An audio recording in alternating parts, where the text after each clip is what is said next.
Hello YouTube, and a hearty good morning to the folks over on Twitch as well. Welcome to Captain Mac Live, the show where I do a whole lot of talking, you guys do a whole lot of listening or ignoring me, whichever your preference is, and we try to fly an airplane and look like we know what we're doing. How's everybody doing this morning? We've got, what do we got here? Alex is on there. Good morning, Alex. How are you? Great to see you here. Captain United, of course, this flight is for you, sir, by your request, so I'm glad you were able to hop on here. Jacob's here as well. GTA Chronicles, hello. How are you? First time I've seen you here. Welcome to the program. It's evening for Alex, but who cares? And Greg Joyner, good morning to you as well. We've got 17 folks on here on YouTube right now. I don't have Twitch pulled up. Unfortunately, I've only got one PC running right now, and I usually pull up Twitch on another one. So if you're over on Twitch, good morning to you, and I apologize if I'm not able to address your comments directly at the moment, but before this stream is over, I hope to get my other computer running in here, and I think we'll be doing fantastic. Captain Alex, I am doing fantastic, except for one thing. Good morning, SG Maniacs. Great to have you here. So here's the deal, guys. We were scheduled to do an extremely long live stream. I don't know if you caught it on Facebook. It was on the events page. We were going to be doing a live stream from LA to Singapore, 8,700-mile flight, and unfortunately I've had to cancel it. And there's a number of reasons I had to cancel it, but what it really boils down to more than anything is it's like an 18-hour flight, and I simply am not going to have the time. I've got some other commitments that have come up that are going to prevent me from having the time and the opportunity to pay proper attention to that live stream. So I think what we're going to have to do is just push it to another day. And so we will do it eventually, but I do apologize for that. I suppose the fortunate side is, you know, there was a great deal of that live stream where I wouldn't have been present anyway, so probably a lot of folks wouldn't have been hanging out all that much. So, kind of a bummer, but I said, you know what, that's fine, it is what it is, and we're going to go ahead and, hold on one sec. Thanks, babe, I appreciate it. Okay, will do.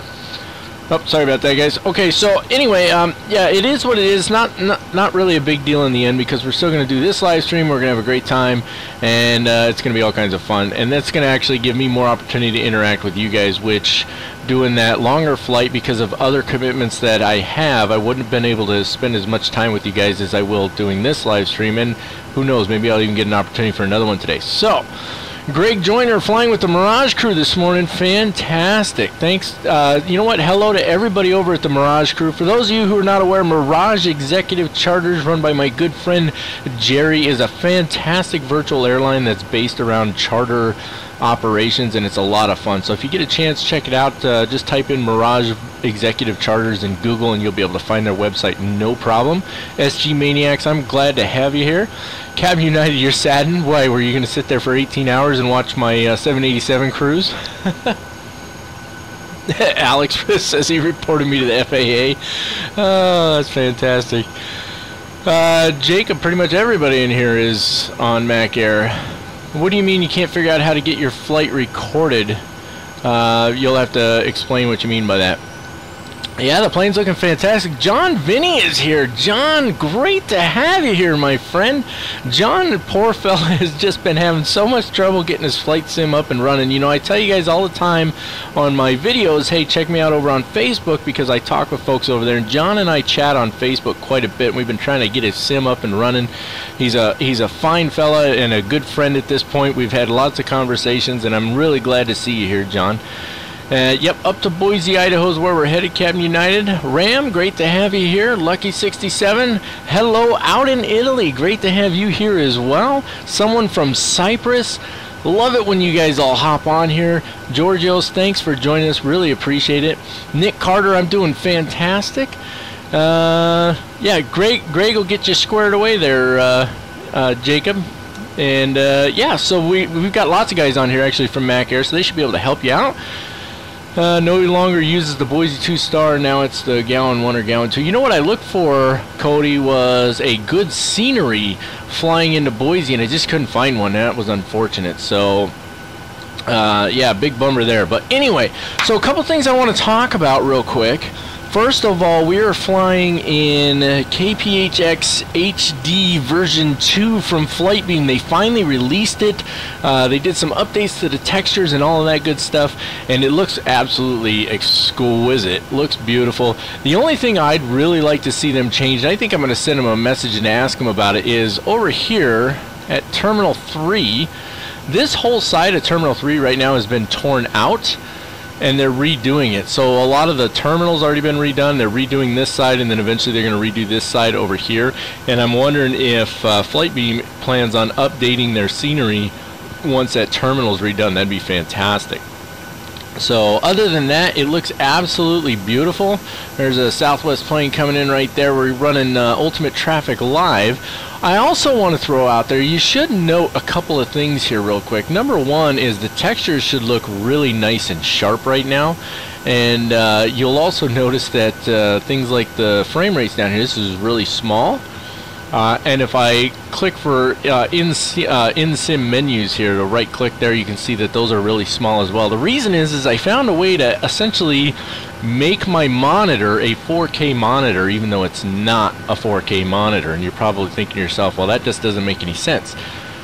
Well, it didn't make any sense to me at first either, but I was looking into it because some of you may know that I fly in a DCS world as well. I fly with a virtual fighter wing. It's a load of fun.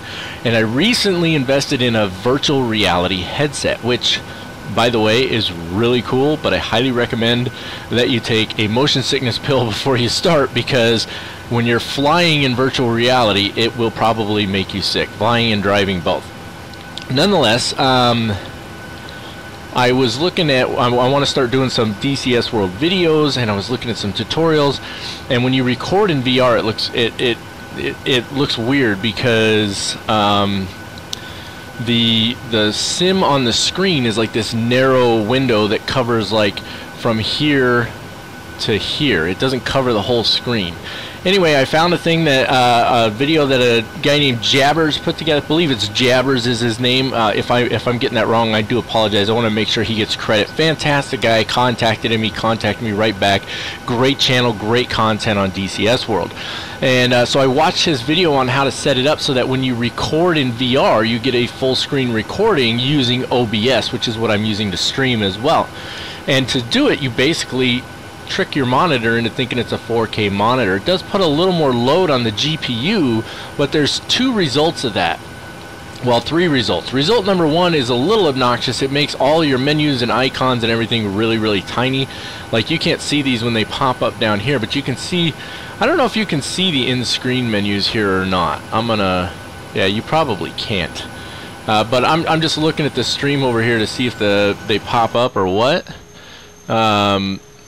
I don't know if they do. Yeah, they're popping up. So you can see how small those look over there. So that's one result of it, is it makes everything on your screen really small. Now, I run two screens, so it's not that big of a deal, because I can run things normal size on my other screen over here. The next result is that it makes your textures absolutely exquisitely sharp.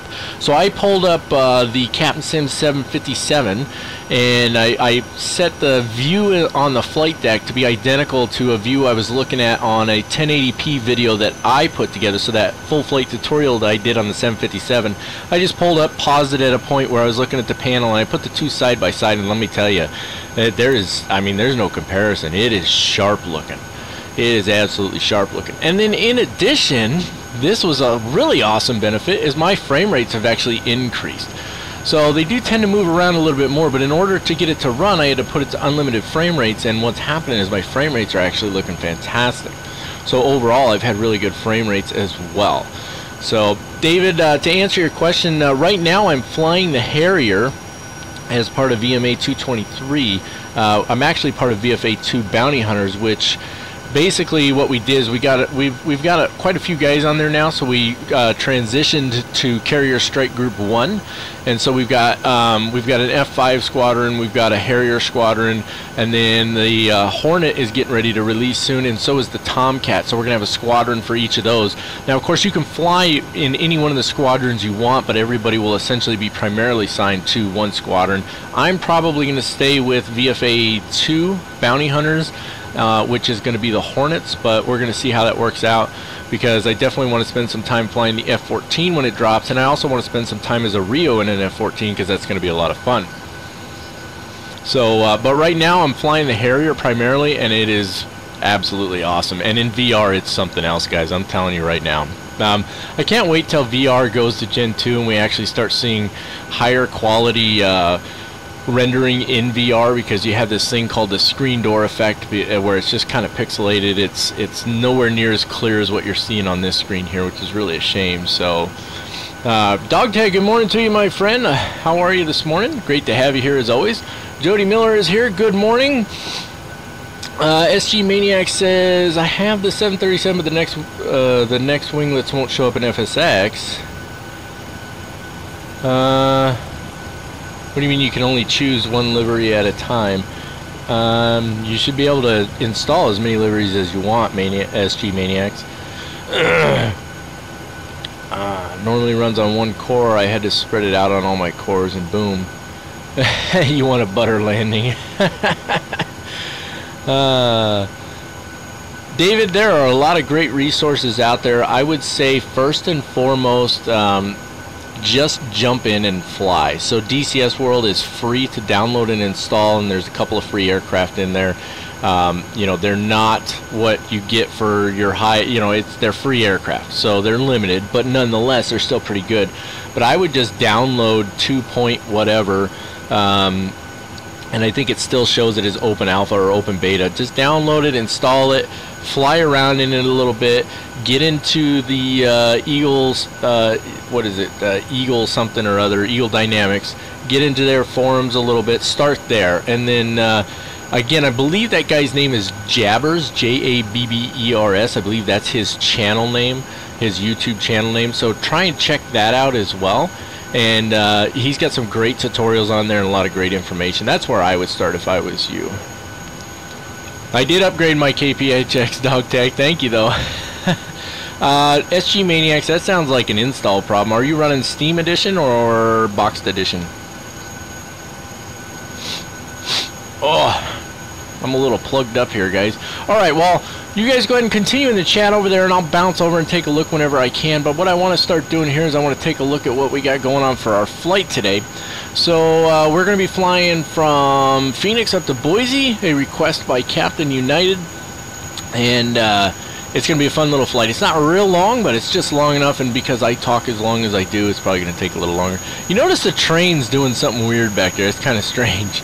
Well, that needs to be dealt with. Let's hop on the flight deck here. You can see we've already got some power on the aircraft. There is a full flight tutorial for our 737 NGX, so make sure you hop on over and check that out if you don't know how to get to this state here. And where we're at right now is basically the APU start stage, and then we're going to finish setting up the overhead, take care of our FMC initialization, and then off we go. Now there is one thing I forgot to do. I want to get GSX up and running. There's a great view inside the terminal. That's just ugly. Let's request boarding. We should see some stuff hopping in. There we go. I don't know why they run these stairs back here when there's a jetway. Does anybody know, is there a way to make it so it doesn't do that? If I've got a jetway attached, what do I need air stairs for? Like, why do I need this guy out here? It's pointless, right? What's he doing here? He's just wasting time is what he's doing. So now I got to go in here and I got to open those doors. So let's see, entry aft, open door, because otherwise they're not going to load, right? So now he should pull up to it all the way up. There he goes. So that's kind of pointless, but whatever, it is what it is. Back onto the flight deck we go. Trains. You guys kill me, man. One other thing I have noticed, and you'll probably see this a little bit with Track IR as well, when you look around, when you set your monitor like this and you look around, you don't have to move the mouse quite as far to go where, you know, or your view with the Track IR, you don't have to turn your head as far to get it to turn all the way. So just something to keep in mind there as well. It does seem to cause a little bit more movement. Okay, let's go ahead and get the APU fired up now. We're on ground power at the moment. To fire up the APU, just click this switch twice, left click it there, and she'll start firing up. We'll give that a minute here. And then once that's done, we can actually disconnect the ground power. I'll probably just leave the ground power connected until we're ready to push back. That's not a big deal. No, I don't think we'll taxi Mach 1 today, Jody, but we will probably taxi around V2. I'm telling you, these guys, they really do fly around the airport. So I can drive on the airfield, and the vehicles are supposed to drive at anywhere from 15 to 25 miles an hour, depending on where you're at. And Southwest planes will be passing me all the time. Kevin Munger's here. Hey, Kevin, great to have you here, buddy. Thanks for joining us. Hey, real quick, just want to throw it out there, guys. If you see for both Captain United and Kevin Munger, their names appear in green, and they've got a little Captain Mac logo to the left of their name. That's because they are sponsors of the Captain Mac channel, and I really appreciate the support that they've provided in doing that. If you're interested in sponsoring, you can either ask these guys in the chat how to do it, or you can go over to the YouTube gaming page, and you can click on the sponsor button over there. But I really appreciate you guys taking the time to sponsor the channel, and really it's a financial sponsorship, so they're providing essentially well, not essentially, they're providing income to me through my channel to help support it, and it goes towards, you know, getting future add-ons and things like that. So I really appreciate it. It really helps the channel out, and so if you guys would just do me a favor, down in the chat there, give a special thank you to Captain United and Kevin Munger, and anybody else you see pop up. Shivim will probably be on here in a while, and so on, who's also a sponsor. Just be sure to thank them for sponsoring the channel. It really means a lot to me, and it really adds to the quality and content. So thank you very much, guys. Alright, we got the APU fired up here, so let's go ahead and put the APU on the bus. Why did it do that? There we go. Okay. Ground power should be able to go off now. I'm going to go ahead and disconnect it, because otherwise I'm going to have an issue with it later. I just know it. Go to ground connections. Ground power is connected. Disconnect it there. We'll leave the wheel chocks on and then just double check, and everything's good to go. Okay. So now that that's good, we probably could have stayed up there, because we're going to finish setting up our overhead. Flight control panel is good to go, except for the yaw damper needs to come on. So that takes care of the yaw damper. Fuel system panel. Fuel pumps on as required, so these four, we've got them all on. We're ready to rock and roll. Cabin utility and IFE passenger switch. There's actually only the one in here, the galley switch. In the 8 and 900, there's two switches here. Both of those would come on. Electric panel, equipment cooling normal and lights off. They are, that's right here in the middle. Moving down, window heats all need to come on. Those are all on already. Probe heat still off, which it is. Anti-ice is off. Hydraulics panel, system A switches and B switches on. Now I did this in the full flight tutorial, and somebody said, no, you don't turn those on yet, and they told me to revise the entire video. Well, I'm following the checklist. It says to turn them on, number one, and number two, and I'm not saying this to be rude, I'm just not going to redo an entire video for that one thing. So if that is incorrect, please let me know down in the comments and give me a reference where I can find that information, and I'll make a note or something if I can on the video. But either way, moving on. Electric low pressure lights are off. Check the air conditioning panel. Left pack and right pack both go to auto, which they are. The isolation valve should be in the open position, which is down. Coming down here, flight altitude set for cruise. We're going to be flying at flight level 400 today. Landing altitude is set. It's 2890, I think, is the airfield altitude, or right about there. Let's see, external lighting as required. Let's see, the strobe, it's in steady right now. I think that's fine. We'll throw the logo light on, and the collision lights and wing lights can come on as well. And we're good on those. And that takes us to FMC initialization, which is going to be nice and quick for us actually today, because we're going to use a company route. So we'll just click on route here, and then click on company route, and then we just got to find it in here. There we go. Phoenix to Boise. Highlight that one. Click execute, and there it is right there. Flight number for us is going to be MAC 2336. I was going to fly this on A-cars, but I decided not to do it on A-cars, just because it's just one more program running, and we all know how the stream likes to act up, right? Okay, we'll activate that, execute, go to performance initialization, click the zero fuel weight once, click it again, and there we have it. Reserves are going to be 5,000 pounds, I think will be fine for us. And cost index, will it do 850 on here? I wonder if it will. No, it won't. Okay. So in the so typically it's between 0 and 999. So where we do 85, that would be 850, right? And if you're flying the PMDG 747, the new one, it's 0 to 999. And then there's another one, it's the same thing, I forget which one though. But anyway, moving on. 400 is going to be our flight altitude today, or our flight level. There we go. Using reserve fuel. So if we were to go FMC progress page, it's saying that we're going to be to 4.8. So we can change the reserve fuel. We're going to change it to 2.5. And let's just hope that we don't burn any extra fuel there, because it looks like we're going to probably be low. As a matter of fact, what I'm probably going to do here, let's just play it safe. I have more problems with fuel than anything. So right now we're at 12,980. We set it at 13. I'm going to throw another 2,000 pounds in there. I'm going to put it at 15,000 pounds. And that should keep us from having any issues as far as fuel goes. So now if I go to the progress page, you can see it's at 6.8, and we should be good to go there. I'm not going to put in cruise wind. I'm not worried about that right now. Going over to N1 limit, it's going to be normal takeoff. I did use Top Cat for this one. Top Cat says normal takeoff flaps 1.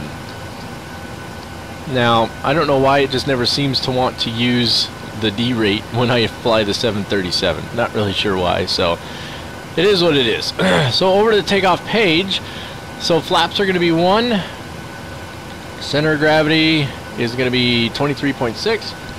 And our trim will be 5.37. So let's set that real quick. And you can't see it on there because it's tiny.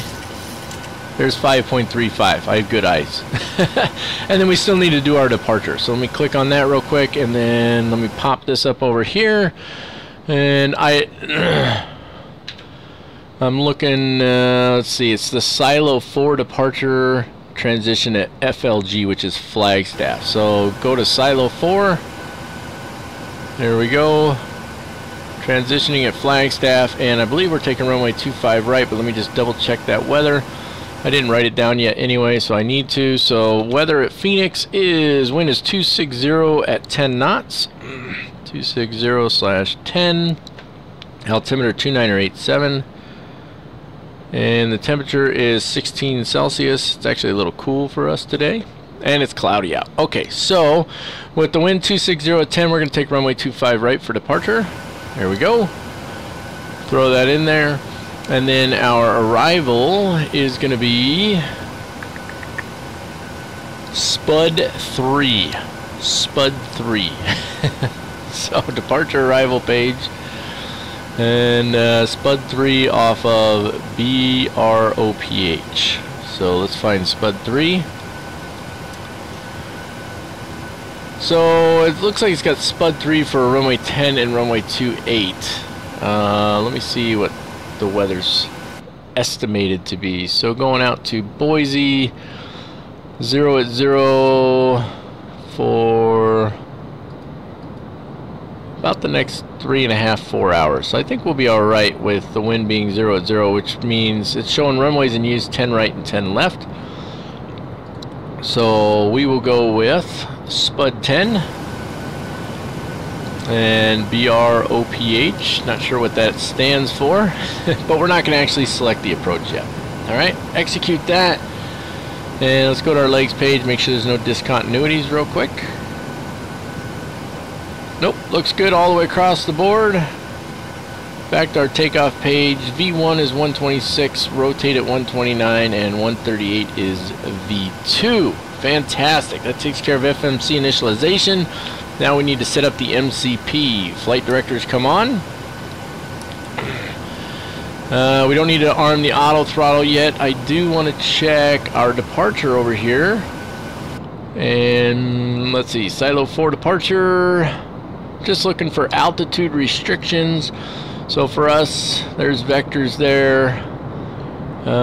For Flagstaff transition, we're coming back over here to, looks like Silo. Let me look on here. How's this set up for us here? Let's go to legs. Tom and then happen. Okay, it's going to circle straight back. Tom, happen, then it should be Silo. Yep, and then Flagstaff. And I don't see any altitude restrictions on here. Just glancing at it again. Yep. No altitude restrictions except that we got to climb to 1560 on our way out. So it looks pretty straightforward there. So I think we can go ahead and we can take this all the way up to flight level 400.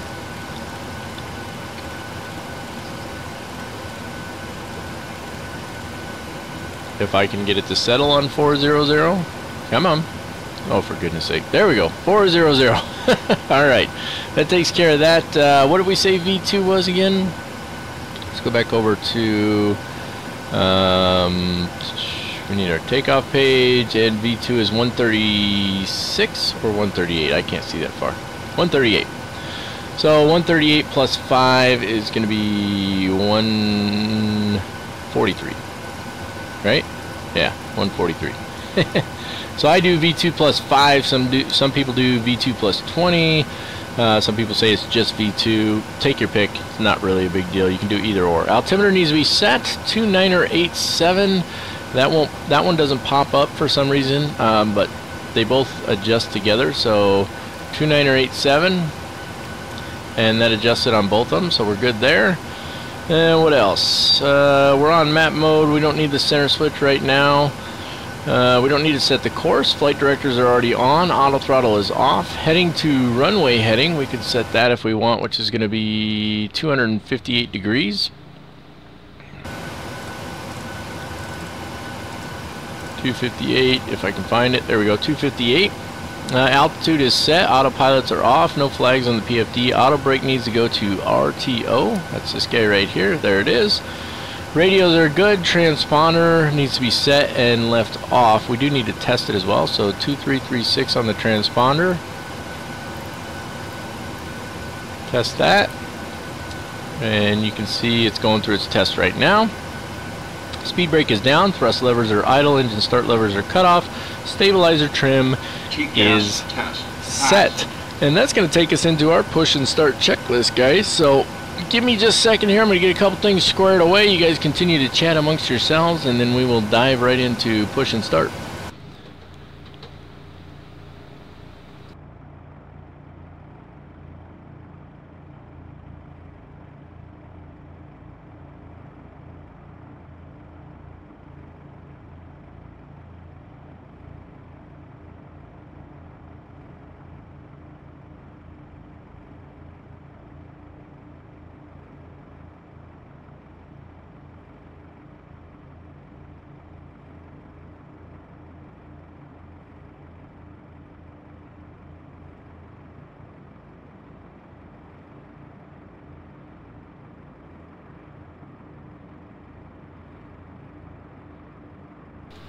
Alright, just had to take care of something real quick, but we're good to go there.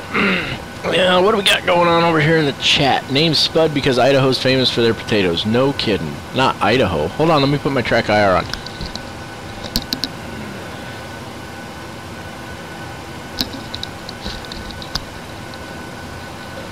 Alright. Got my hat on here. Let me get the view where it belongs and fire this thing up real quick. You should see, wait a minute, another instance of track IR is already running. No, it's not. That's alright though, I'll fix that right now. See, that's what it does with P3D, is for some reason my track IR, what it does is it just stops working. But it only does it with P3D, and I have no idea why. Oh, I know what the problem is. Hold on a second here, guys. I had to unplug it. So running VR, the VR takes a lot of juice out of your what do you call them, through your USB ports, the two sensors I have. And so see, now there's track IR working. So what happens is I have to unplug track IR when I go to run VR because I just don't have enough space in my ports, I guess is the right term. Oh yeah, that's not gonna work for us.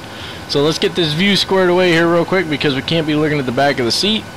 There we go. And now track IR back off. Fantastic. Okay. Kevin, this is FlightBeam KPHX version 2, which is just for P3D version 4. It's HD, pretty darn cool actually. So, all right. We got everything squared away here. We're ready to push and start. Did they ever board? I never heard boarding. Did you guys ever hear any boarding? I never heard them boarding. Well, it's not up on there, so they must have finished boarding. So let's prepare for pushback and departure. Maybe. I just pushed it, and what's it saying? Departure clearance requested, waiting for other services to complete. So I'm guessing it probably needs me to close doors to technically be completed.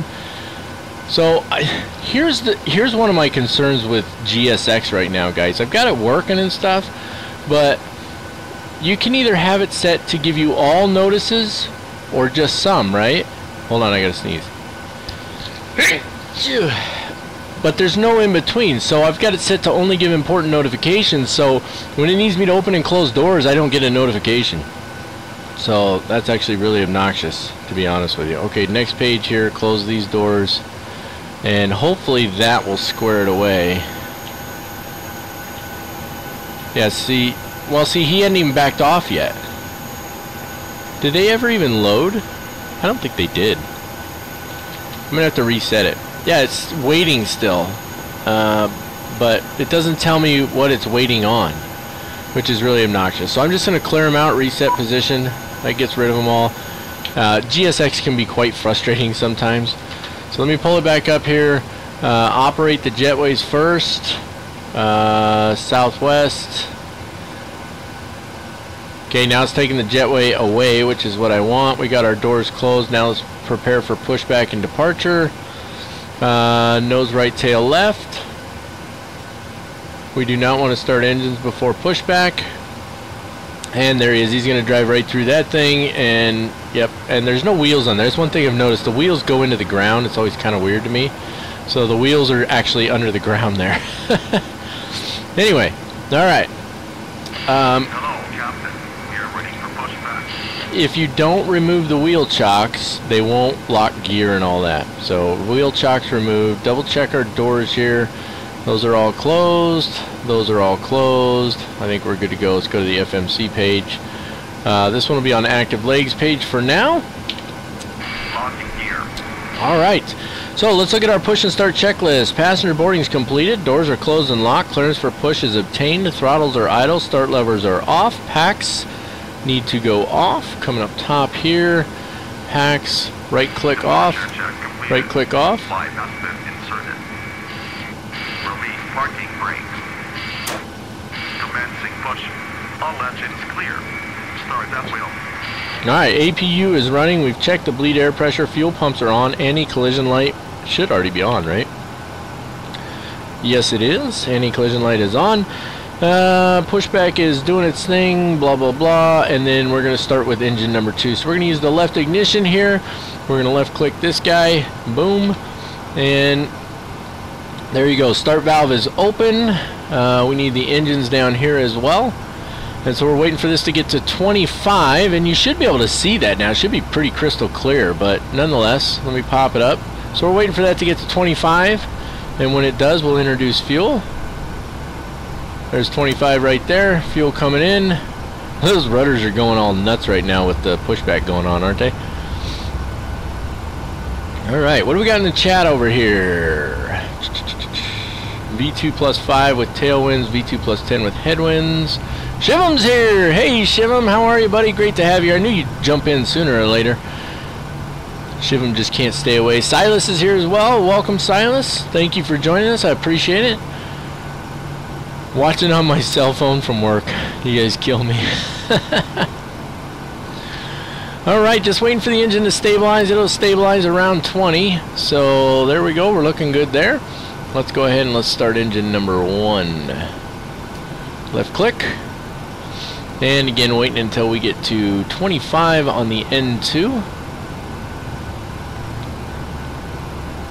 Good news is I know this airport well, so I know where we're going. Set parking brakes. There's 22, 3, 4, and 5. Fuel coming in.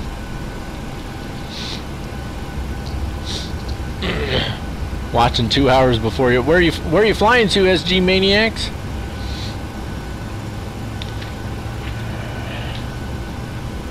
Alright, just waiting for this engine to stabilize now. And these guys to disconnect and get out of the way. So it should stabilize again around 20. Unlocking gear. Good, get it unlocked. Look at the way this route is set up on the way out here, guys. Tow truck disconnected. It's kind of crazy. Bypass main removed. Like, it's just this sudden right-hand turn. Shouldn't that be rounded off a little bit? It's kind of strange, actually, the way they're doing that. Well, that's alright. It is what it is. I'm not worried about it. Okay, engine is stabilized. Now let's take care of our after start checklist. Engine generators need to come on. That's up top. So let's just click in these two right here. Right, it's clear. Probe heat needs to come on. Here we go. Anti-ice we don't need right now. Engine bleeds can both come on. That's those two here. Packs need to go to auto. Left click them each once. Isolation valve goes to auto as well. APU bleed goes off, so you can right click that one off, and then APU switch goes off. So same thing, right click to go to the off position. Give the attendant a call here. External lights as required, so we're going to need taxi and runway turn-off lights, and we'll go ahead and turn the wheel well lights on as well. Master caution light needs to be off, and then recall checked and cleared. We'll check that in a second. We'll move right into our taxi checklist here. Ground crew is clear, salute obtained, and we'll do, well, we're supposed to do a brake check, so we'll probably do that, and then set the flaps. But what it also, I'm just double checking. I've got the engine ignition switch is going to continuous stuck in my head, and I just want to make sure it's later on the checklist here, because that's, yeah, see, I'm not seeing it on here. Where's it at? Master caution light recall, blah, blah, blah, blah, blah. Oh, there they are. Okay, just wanted to make sure. So coming down here, flaps are going to be set to 1. So that's just one click down. There we go. Flaps set to 1. And that is, oh, we got to check the recall. We didn't check the recall yet. Click on this guy. Nothing stays up. And that's flaps in transit. RTO, we're good to go. Track IR coming on, a little jump. Boom. It's actually a big jump these days, isn't it? Well, I got to tell you guys, if you haven't flown in VR, it is a trip. Do we got the... We do not. I need to change something in FSUI PC real quick. I thought I had it changed, but apparently I did not. So your screen's going to just go black for a second, guys. I apologize for that. I need to go here. Profile specific. Let's try that again. Yes. 737. There we go. That should square it away there. And let's just make sure now. There we go. There's that one. There's that one. Fantastic. Track IR coming back on. There's your jump. Anything in the chat? It's going to look funny when I look over at the chat, but set parking brake was for my flight. TKM, greetings to you as well, sir. Welcome to the stream. We are having a good time. All right, let's go ahead and get that parking brake off now. There we go. And let's bring in a little bit of thrust here, and let's get this beast moving, shall we? Maybe. Now it's kind of rumbling out there a little bit. We're not in a huge hurry here. Well, it is southwest, right? We should be like ramping it up. Alright, away we go. Now it looks to me, I'm trying to see, is that traffic landing the other way? Oh gosh. That really boils my biscuits, guys. It just drives me nuts. Why are they coming that way? Well, we're still going to take 25 right. That's what we're scheduled for. That's what the wind calls for. I mean, the wind is 260. This is the thing that drives me nuts about AI traffic. So, I'm in the hunt. I'm in the market for a quality ATC program. Because you guys know I'm not going to fly in VADSIM or IVAO. So I'm looking for a good ATC program. However, I need one that is going to control the AI traffic for Ultimate Traffic Live. So if you know of a good ATC program that will do that, please let me know. I've looked at a couple of them. There's a couple that look tolerable. I think I can put up with it. I'd rather put up with the robotic voices than not have ATC any longer, to be honest with you. But it's got to be able to control the AI traffic, otherwise it's just pointless, right? So I'm loving that I see just Southwest planes over here. I don't know if that's something they changed with the scenery where it works with the AI traffic to make sure the right aircraft are over here or not, but I have seen a couple of planes that were out of place, but this side of Terminal 4 is Southwest Airlines only, so you should only see Southwest Airlines aircraft over here, and that's what we're seeing right now, and I really like that. So alright, let's get her up holding short here. So I was talking about VR. If you guys haven't tried flying in VR, man, it's really cool. It's a lot of money though. It's a huge investment, right? But it's really cool. The downside is the graphics aren't great. I mean, they're not horrid. You can see what you're doing, but it's kind of pixelated and stuff. It's still got issues. So, you know, if you don't have the money right now, it's something you're considering. Maybe wait till Gen 2. And also keep in mind that right now, track coming off, P3D is not optimized well for VR at all. So on screen and in the sim, you're averaging, for me, my system pretty well cranked up. I'm getting about 14 frames a second. So not great. Not horrid, but not great. At 14 frames a second, you can definitely see the chop.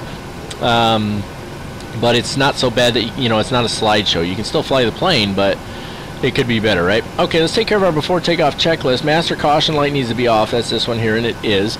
Recall needs to be checked again and cleared, and it is, so we're good.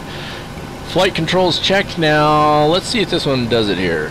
Nope, no flight control show up down here, so I guess we're just checking them. Full left, full right, all the way up, all the way down, neutral, and then rudders all the way to the left, all the way to the right. So they should be working properly. Hopefully. What else we got here? Flaps are set and checked. So flaps 1, it's going to be a full takeoff. Trim is set and checked. Flight directors are on 1 and 2. Takeoff briefing is completed. We didn't do a departure briefing though, did we? So we need to actually take care of that. So let me pop this up here and take care of a departure briefing for you guys real quick. I need to actually pull this guy up and switch to this one. There we go. Alright then, your departure briefing. We're going to be taking the Silo 4 departure off of runway 25 right, which is this runway right here. Fly out until we get to 1,550 feet, and then we're supposed to turn to 260 degrees until we get to 9 nautical miles out from PXR, and then we make a right turn onto vectors, and then from there it's out here to Tom, Happen, Silo, and then we're transitioning off at Flagstaff and en route from there. Phoenix departure on 119.2 airport elevation is 1,135 feet. Let me go ahead and turn that back off here. There we go. You should be seeing the flight sim now. And let me see, what do we got? Anything good in the comments here? The flight's going to be a couple hours total time. Yeah, right now none of them fully control AI traffic. That's part of the problem. Oculus Rift at some point. Yeah, I got to tell you, Cody, it's really cool, man. But it's the choppiness makes it unreasonable or unusable as far as trying to make videos, right? So it's not good for videos, at least not in P3D. In DCS world, it's fine. But in P3D, it's not cutting it right now. Jay Kidder, welcome to the show. Thanks for joining us, buddy. Really appreciate it. Jay Kidder is also a sponsor of the channel, guys. Please do me a favor and be sure to thank him in the chat down below. What do we got here? New Vive is coming with better resolution. Yeah, Vive also costs a lot more. It'll be a few years before I get a different VR set. I want to wait till they get to Gen 2, and then Gen 2 prices start coming down, and then we'll probably take another look at it. But it is still a lot of fun to fly in it. And I really enjoy it. So, Paul, welcome. Evening to you as well. It's morning time for me, but evening for you, apparently. Okay, let's move on here. Takeoff clearances obtained. Strobe lights need to come on. So, they need to go to strobe and steady up there. Landing lights are going to need to come on as well, so we'll bring those guys on. Engine switches need to go to continuous. There's lights, start switches. Auto throttle needs to be armed. And so does LNAV and VNAV, so we'll arm both of those. Transponder to TARA, that's this guy down here, all the way over. And let's make sure we're getting traffic on here by clicking this button right here. There we go, traffic. This guy is, I don't know where he's going. Can't really tell, doesn't even look like he's moving right now. Did it freeze or something? No, it's not frozen. He just doesn't appear to be moving, does he? He must be on the ground. Oh, he just disappeared. Okay. Alright, I think we're ready to go. Any questions before we depart, guys? Anybody? Going once? Going twice? Good evening to you as well, Ralif. Is that how you say it? Ralif or Ralif? You'll have to give us that phonetically so that we say it properly. Or at least so I say it properly. Everybody else can just type it, right? Okay, I'm not seeing any questions pop up down there, so track hour coming on, little jump. There it is. Double checking our approach path here. See, it looks like there's an aircraft on short final, but he's not on short final to this runway, so let's get her on out there. My track IR has actually only got one light on. which is kind of weird. It should be tracking with 2 lights, but whatever. It's working. As long as it's working, I'm going to stick with it.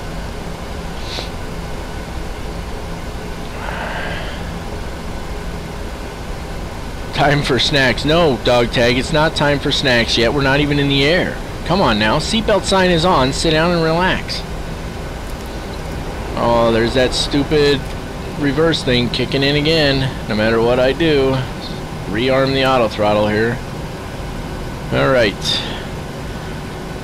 So again, the VR is really cool, guys. And I'm hoping that P3D will eventually be optimized properly to use VR, but right now it simply is not. So, alright, start bringing... Oh, you're killing me.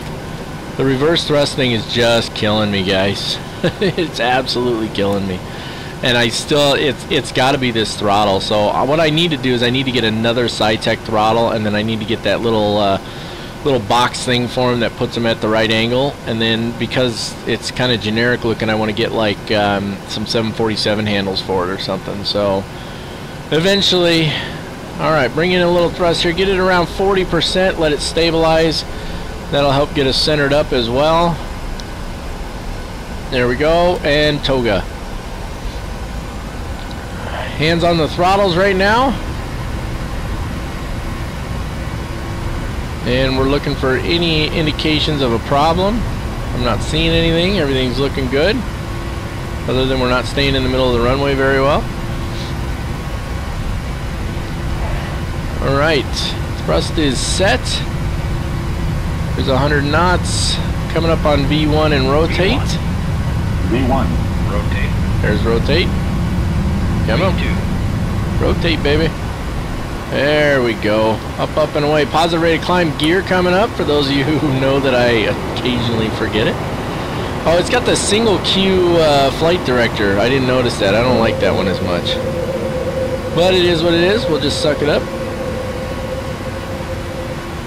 Boy, it wants to climb, doesn't it? Boy, look at that, huh? Whew. That is a fast climb there, guys. 4,000 feet per minute. That is crazy. Alright, looking good so far though. Now it's going to want us to bring that nose down and increase speed. So just so you know, on these flap settings, we need to wait because we're at flaps 1. We need to wait until we get past the flaps up position there before we can actually raise flaps, right? Okay, out to 260 degrees here, so just 2 degrees to the right. There we go. Straighten her back out. Well, it doesn't want us to yet. There we go. Just kind of stick with the flight director. Coming up to our flaps up position here. Can everybody hear me all right? It sounds a little weird in my headset. There we go. That should fix it. Okay, flaps coming up. Looking good, and then we're going to be making our turn here shortly. Wants us to get up to 230 knots right now. That's good. And then it jumped to 250. That was expected. Let's go ahead and get the auto brakes off. There's the outer marker, 5,000 feet. Looking good. Climbing out. Boy, it looks beautiful out there, doesn't it? So again, I had to remove Orbix North America because it's just causing nothing but problems with everything. For whatever reason, my sim does not like Orbix North America. So, all right, coming up on our turn here shortly. We can zoom this in a little bit, and that'll give us a clearer picture. There it is. Start turning. Come on. There we go. Into the turn we go. Oh, easy now.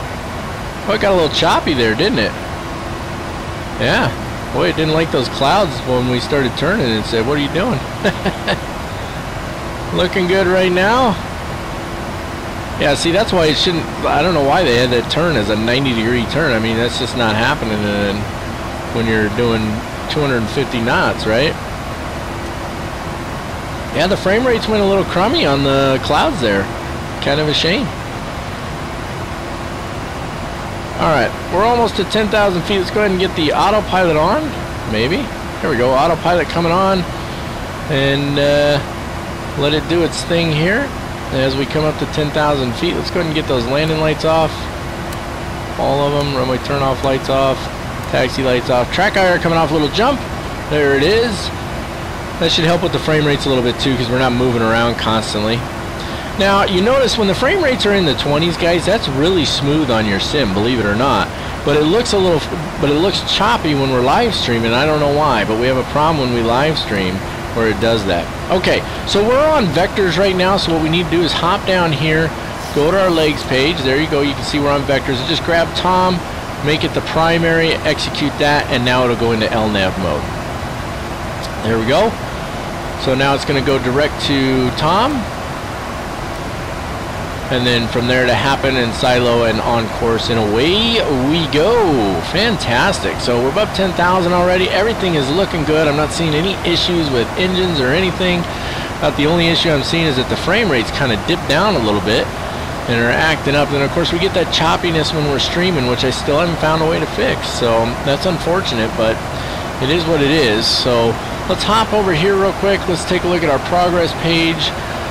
So 1846 is our estimated arrival time, and it is currently 1711. So you're looking at about an hour and a half flight time here. Probably be just a little bit more than that, but I don't know what that little jump is right there when I adjust the view, but it just jumps sometimes. Something to do with track IR, no doubt. Dog tag, you can have snacks now. In fact, I'm going to go ahead and turn the seatbelt sign off. Maybe, if it's going to let me. We'll announce to the attendants that they can give dog tag his snacks. There we go. What do you think of that 737 immersion, Cody? I've been considering that a little bit. Maybe, we'll see what happens. Yes, Georgios, the altimeter goes to standard after passing transition altitude, which is 18,000 feet. Ram, actually 4,000 foot initial climb out is not that unusual. It's really not. I promise you. It's way over your head, Talk Cool. What is with the little jump going on there? That's really obnoxious. It needs to stop. That just needs to stop right now. Well, Talk Cool, you know, I'll tell you what. We're just going to call you Cool One. I like that. We're going to call you Cool One. If you hop over to my channel, if you're not a subscriber, go ahead and hit the subscribe button, and then hop over. I've got tons of tutorials on there, from some of the very basic stuff, and then full flight tutorials on how to fly these aircraft and everything, man. Hop over there and check it out. And I was talking with my friend Dog Tag Gamer there. In fact, he was over here at the house last week. He's supposed to come back and help me with that computer, but I guess he's going to bail on me. I'm just kidding. But anyway, we were talking, and he gave me some good ideas for some tutorials that I'm going to try and take care of here pretty soon, actually. So we should see some more tutorials that are some of the more basic stuff about flying. And also, if you hop over to Cody's page, Captain United, he just put up a video, episode 1, on essentially the basics of flying the NGX. And so there's some great information in there, and yeah, go check it out over there. Alright, there's 18,000 feet, so we can go ahead and hit standard on here. Looking good. Yeah, that choppiness, guys, you look, we're at almost 30 frames a second there, but it still looks a little bit choppy. Something to do with streaming. Don't know why, but it's just going to keep doing it. It is what it is, right? Oh well. We'll suck it up. We still have a good time. It's all about getting the opportunity to sit here and chat, right? Oh, hey. Cool one, you checked out that VOR tutorial, huh? Yeah, that's a good one. I put an advanced one up now too, which is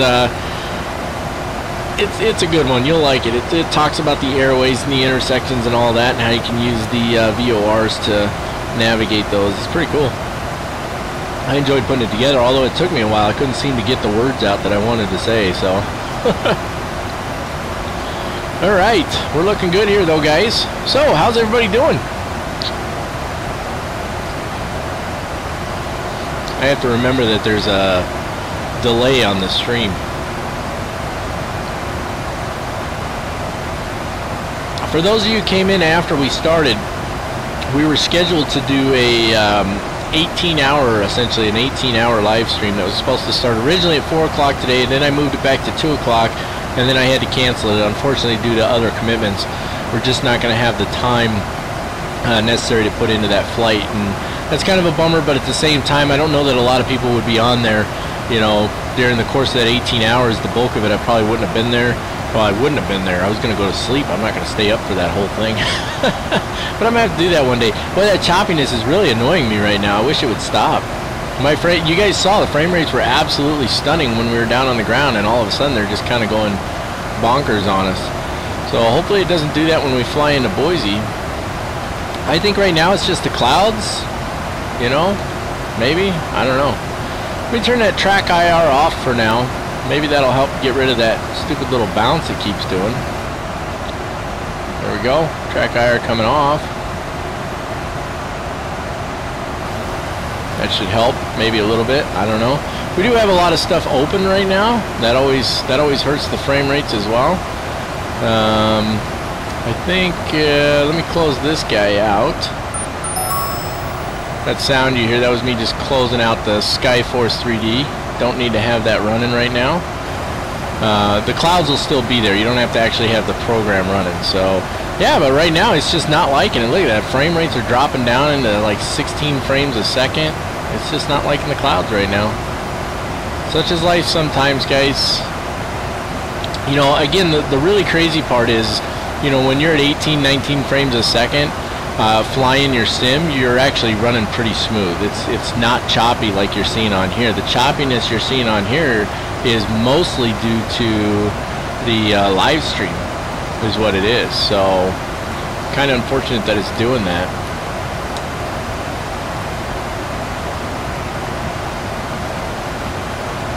Oh good, I'm glad you like it, Cody. You don't have to worry about the display. Yeah, dog tag, I know it's the clouds, but again, now when I'm not flying when I'm not live streaming, when I'm just doing a video and I've got the clouds setting like this, I don't really drop below 30 frames a second. And even if I do, again, it stays smooth. So you guys have seen my videos. There's really no choppiness in my videos. It happens occasionally, but it's rare. But on a live stream, we always end up with this choppiness, which is pretty obnoxious, to be honest with you. Well, I appreciate that, Cody. Thank you very much. And you and I still need to get together on TeamSpeak. The aviation simulation. Hello to you as well, sir. Thank you for joining us. I appreciate it. Yeah, that CRJ flight's going to come, I think, probably this week, Kevin. I think we're going to do a random live stream one day, and we're going to fly that CRJ.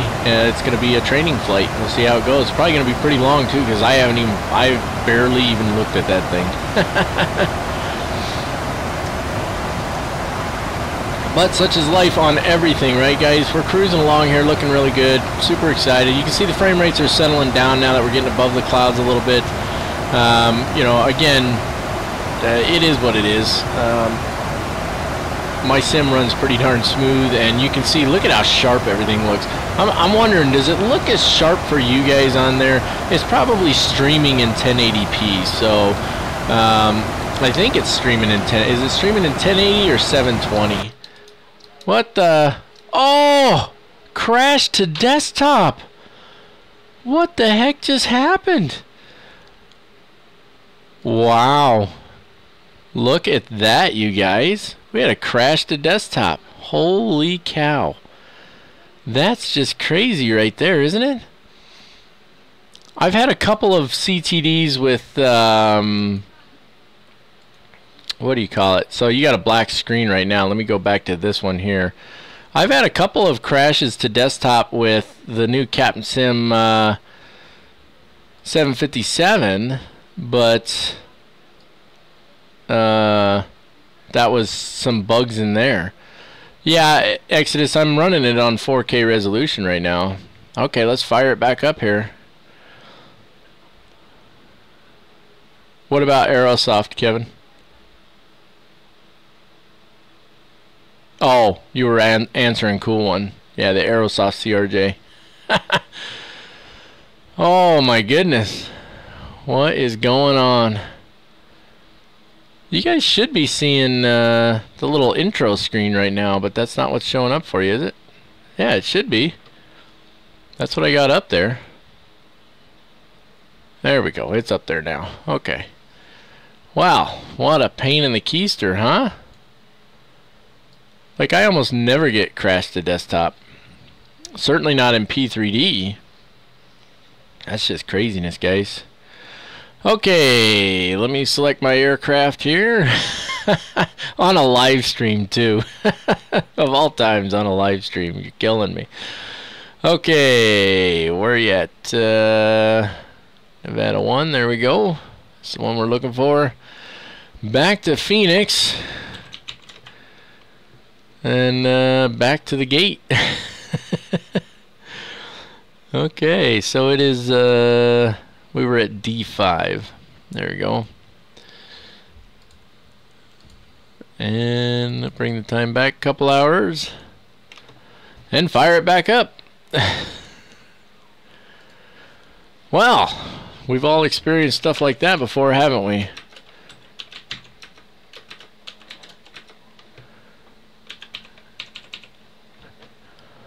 Such is life.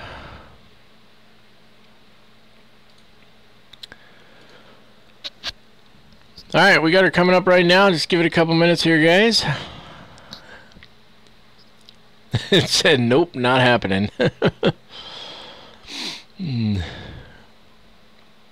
Your PMDG's been doing that, Kevin? That's the first time I've had it happen.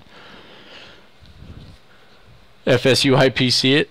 Yeah, maybe we will. I don't know. Yeah, that FSU IPC, it can be a little funky sometimes. The vacation is going fantastic, cool one. Thank you very much. I appreciate it.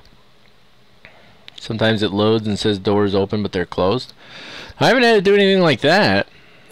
But obviously, we just had to crash the desktop, so you never know what you're going to get, right?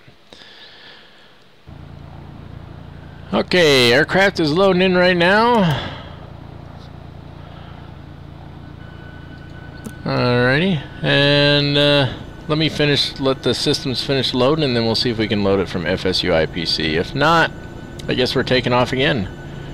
Yep, still running the same PC hardware, Exodus. All I did was trick my screen into thinking it's 4K. And up until that crash right there, I haven't had any problems with it. Okay, FSU IPC, let's see, I haven't done this in a while. I don't do it through here, I gotta load it through, let's cancel that. Scenario, load. Let's see here, default.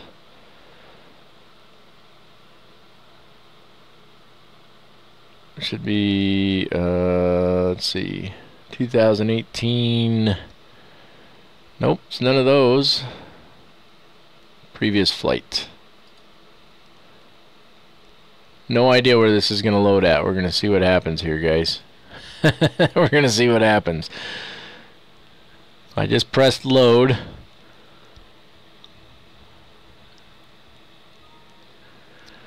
Let's see. The simulation may not function properly if you switch from one PMDG aircraft to another. Yeah, we're not switching.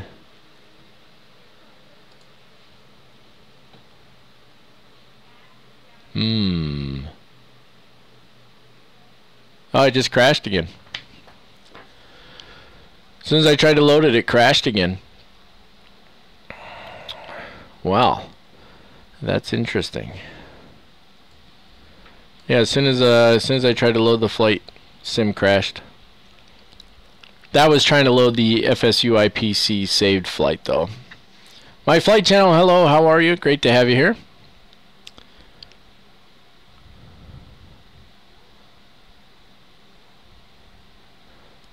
That's in FSX, though, right, Captain United? Where you had to put the hot mem fix in?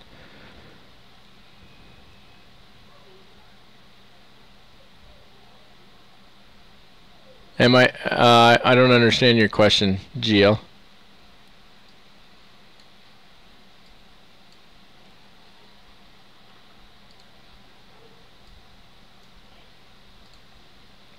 Alright, let's try this again. We're going to have to load at the gate, guys, and start over, I guess. Unless you guys are opposed to it. I mean, if you guys don't want to. I mean, I'm going to fly it anyway, so you can hang out or not. Doesn't matter to me. Hopefully it won't crash on us again. Alright. D5. There we go. It's winter time. That's just craziness. Okay, it's loading in now.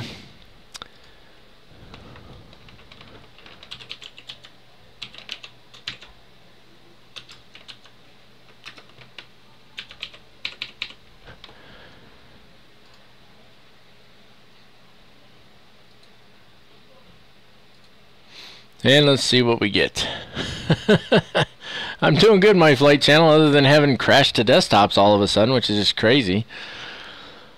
It doesn't like your airport. We didn't even get to your airport yet. Yeah, if he's... No, that paint's already done, actually. So that's... I don't know who painted that, but that's the paint scheme that we're flying today, so...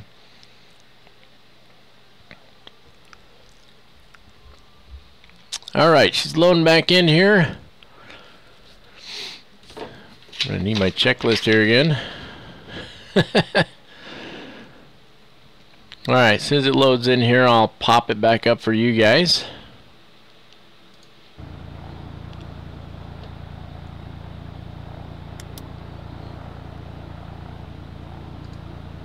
Alright, there we go. Let the systems finish initializing. SG Maniacs, thank you. I appreciate that. Thank you very much. LFLL to LFBD. What airports are those, my flight channel?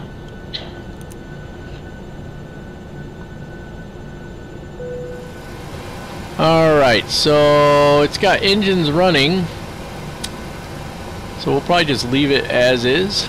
Let me get these screens darkened up just a little bit. I hate blue screens. It really annoys me for some reason. And let's hop down here. What do we got on ground connections? Those are removed. Good. Let's move over here, put the parking brake on, and let's set our fuel. So we said 15,000 pounds.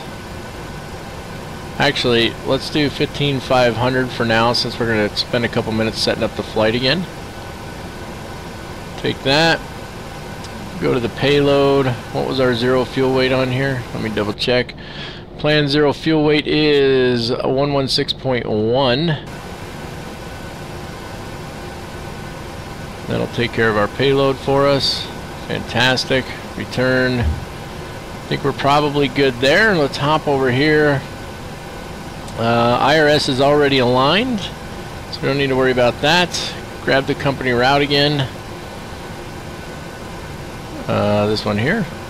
Execute that. It's going to be MAC 2336. We're going to go through this pretty quick here, guys. Activate, execute, departure arrival. It's the Silo 4. Transition at flag, runway 25 right. Execute, departure arrival. It's the Spud 10B.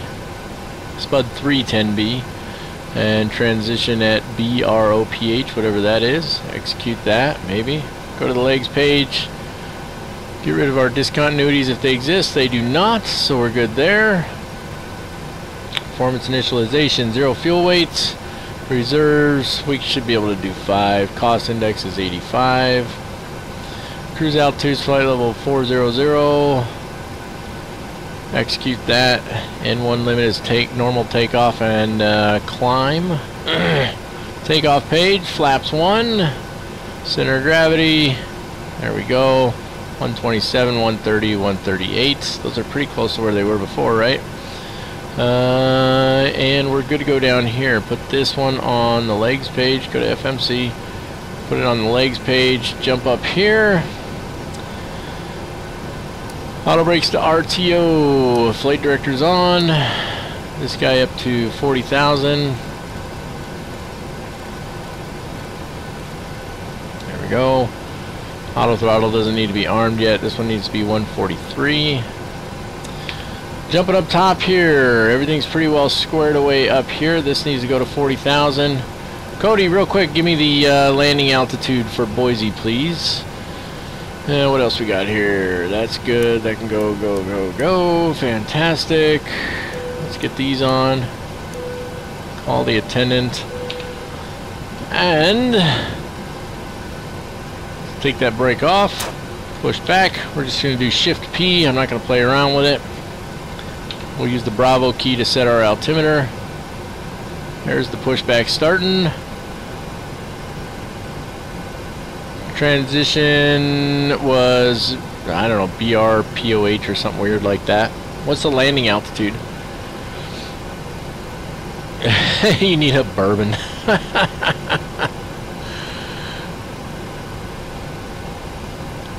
John Vinny. Captain Disaster strikes again. Oh, that's funny. Let's see if we got her turning. I don't think I even hit the right button there. We'll just push back a little ways, let it do its thing, and then we'll just turn out there and we'll go. Let's go ahead and set the flaps to 1. Oh, I did push the right one. 5.45 on the trim. I know you guys can't see that, but I can, just barely.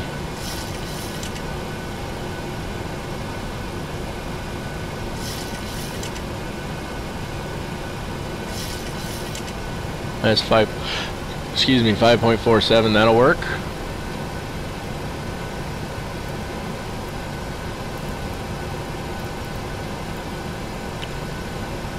Let's test it real quick while we're pushing back.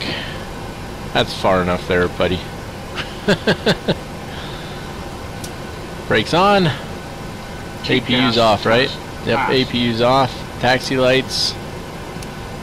We don't need strobe lights yet. Alright, I think we're good. Let me take a look at my checklist over here real quick. Oculus Rift, but not right now, Silas. Let's see, we don't need that one. Overhead setup, yaw dampers are on, fuel systems are good, cabin utility, IFE passengers are good, window heat is good, probe heat is good. Let me double check that window heat. Yep, window heat is good and probe heat is good. A and B switches are on, packs are on, isolation valve is on, everything is good there. FMC initialization is complete, main panel is set up. We can hit the LNAV and the VNAV buttons there. What else we got? We've got our altimeters are set, and I'm just looking at it real quick here, guys, seeing if I missed anything, and it doesn't look like I did. So after start checklist, engine generators are on, probe heat is on, anti-ice as required, engine bleeds are on, packs are on auto, isolation valve is on auto. Still check to make sure those are on auto. Yep, they are. APU bleed is off, APU switch is off, external lights as required. We've got all those good, off, off. External lights are where we want them for now. Check the recall. Nothing there, nothing on that side there either. We've got our taxi clearance flaps are set, and that'll take us to our before takeoff checklist. I have to restart track IR now. Good times. And let me get that top menu out of the way so you guys can actually see the flight info there. Do I have the right? Yeah, 737. Okay. Track IR. There we go. Track IR is coming on. There it is. Oh, hi. Don't mind us. We're just, you know, sitting here. Okay.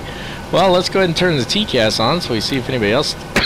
Cat Mac call for you. Sorry, it snuck up on me. Traffic...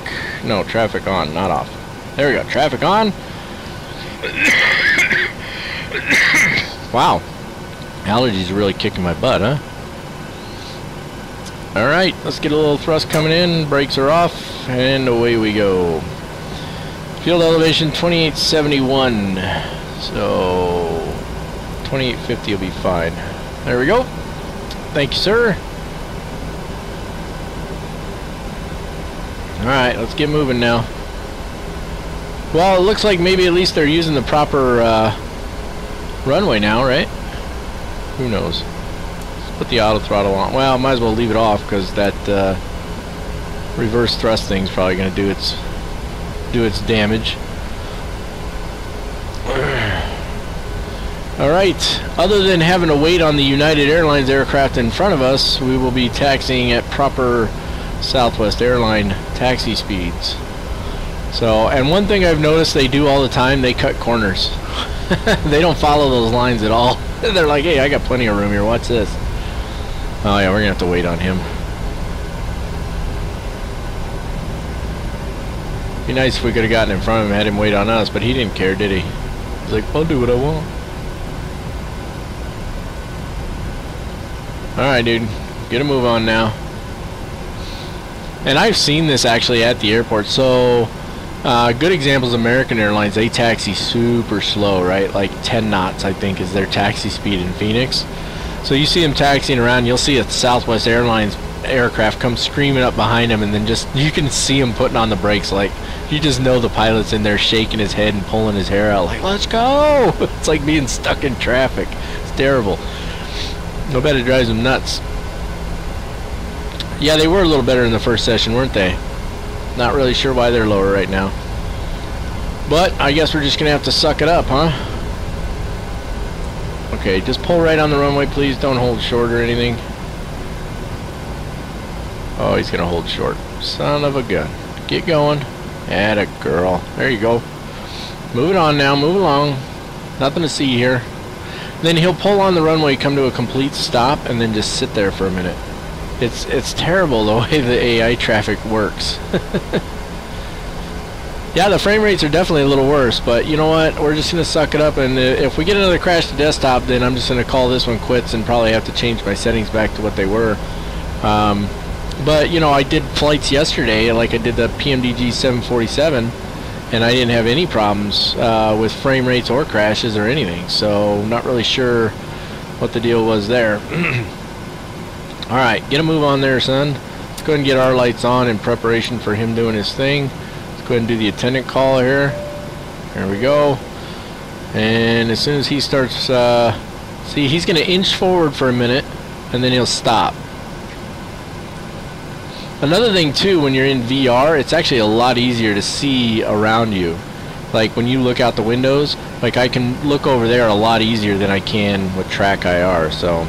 Alright, let's get on the runway here.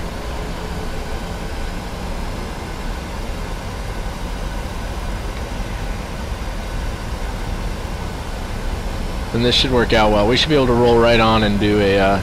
as long as he's rotated, we can go right into our takeoff. Yeah, it's choppy now, isn't it? It's crummy.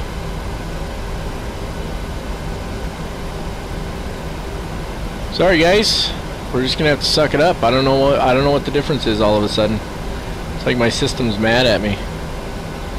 Bring it up to about 40 on the N1. There, the light just changed dramatically.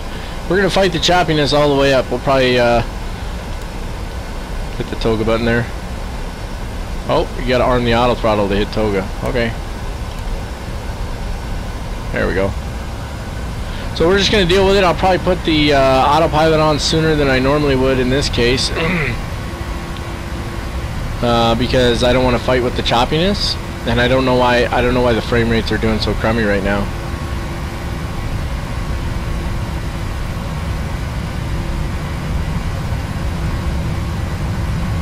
Alright. Watching for our V speeds. Yeah, the choppiness is terrible. Rotate. Rotate. V2.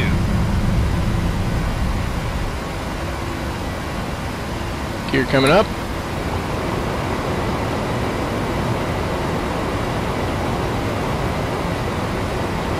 Yeah, it's choppy. It's bad. Not sure what happened there, guys. Everything was looking good, and then all of a sudden it's not. We had crashed the desktop, and now it's just junk.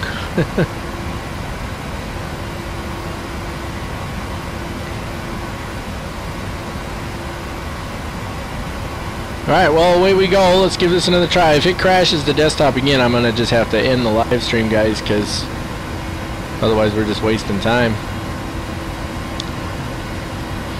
Alright, let's go ahead and get the autopilot on now.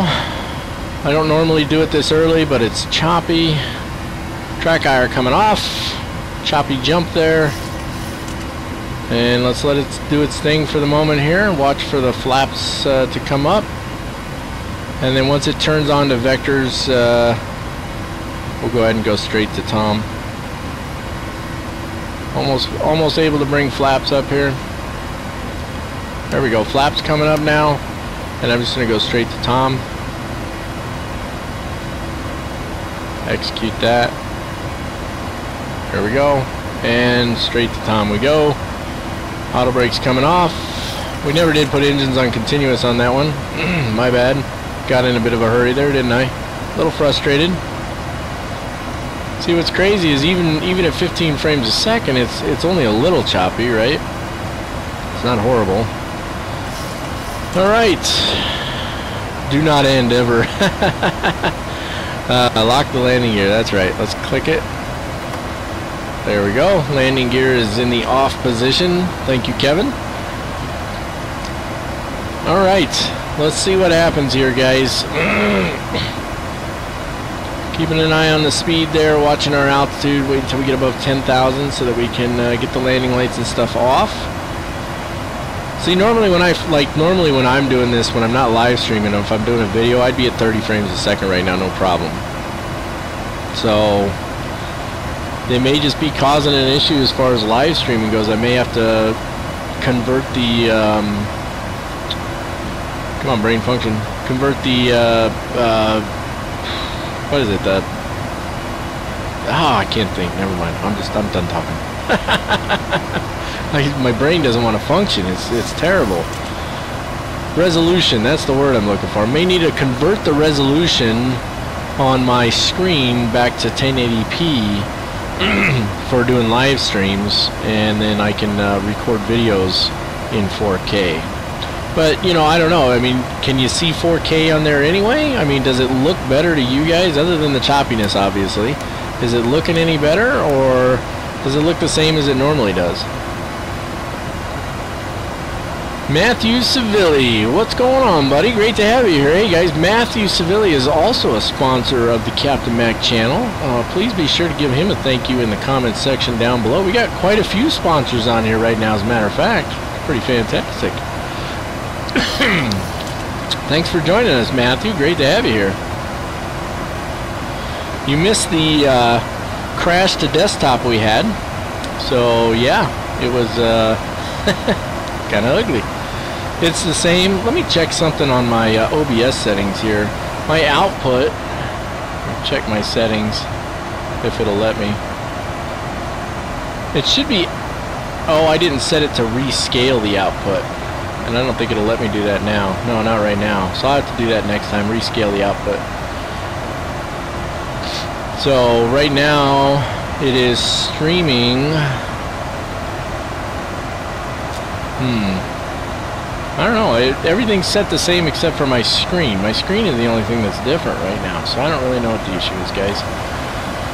Other than the frame rates suck at the moment. Even with crummy frame rates, it's doing okay. As long as it doesn't crash the desktop again. If it does, I'm going to have to figure out what's going on. TKM, thanks for joining us, buddy. Really appreciate it. Have fun playing the Hunter, whatever that is.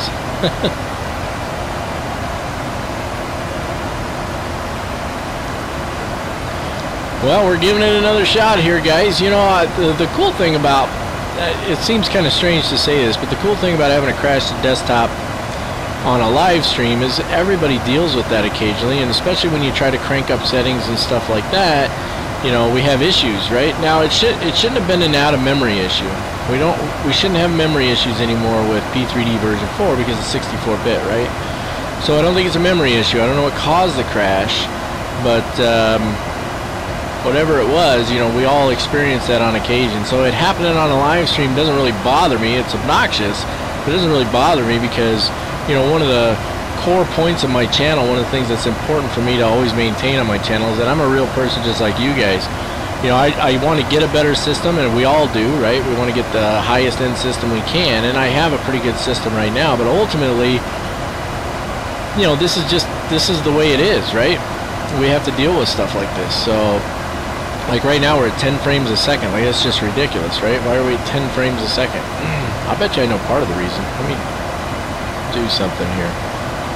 The Oculus Rift app comes on anytime you run something that Oculus Rift will work with, right? So, and that takes up some CPU usage as well. So, either way, off we go. I think I've got 16 gigs, Silas. So, should be good. I do want to increase the memory, but first things first, I need to rebuild my wife's computer, and we'll get that taken care of here probably either today or tomorrow. I've got all the parts finally, by the way. Their dog tag, got all the parts in. Okay, we need to go to standard on the altimeters. There we go. It's still just, I mean, the frame rates are still just in the toilet right now. 8 frames a second. We'll see if it picks up. Just gonna have to kind of suck it up. I mean, it looks great, but it's, you know, 8-9 frames a second right now, which is just terrible. But such is life sometimes. So Dogtag and I are looking at maybe building some custom PCs for gamers out there, and I took a look at, you know, what would right now be pretty much the highest top-end system you could go if you did a custom build, and if you do it yourself, it's $7 grand, $7,000. All right, Kevin, take it easy. Thank you for you're heading to Phoenix to deliver coils. Well, give us a holler when you get here. Maybe we'll be able to come say hi. Thanks for joining us, though. Really appreciate it.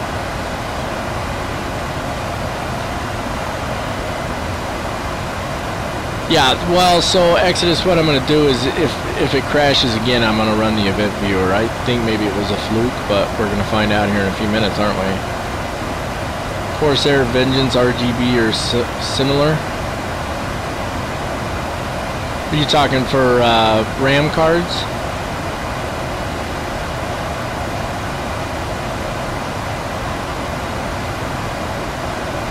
SSA over 4 kills your frames. I don't know. Let me check real quick. Screen will go black for you guys. Graphics. AA is at 2.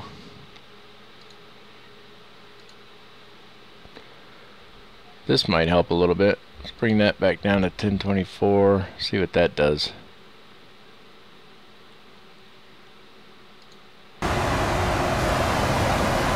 Makes the cockpit black. There we go. Everything loading back in there. Well, that seemed to help just a tiny bit, but not much, huh? And I know you guys are thinking, oh, it's the clouds, but really it's not, because I don't have this issue when I'm not live streaming. People keep bothering you on your cell. Well, that'll happen sometimes.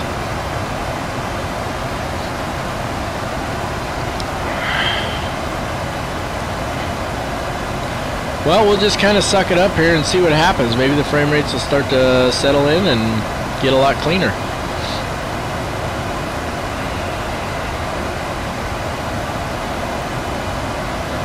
Alright, they're starting to come up a little bit, just a little at a time. Of course, we're getting up above the clouds here. But the higher we go, the more clouds it has to render, actually. So I would think that it would have a harder time with the frame rates as we get higher. I don't know, guys. I don't know. We're going to see if we can get this flight done, though.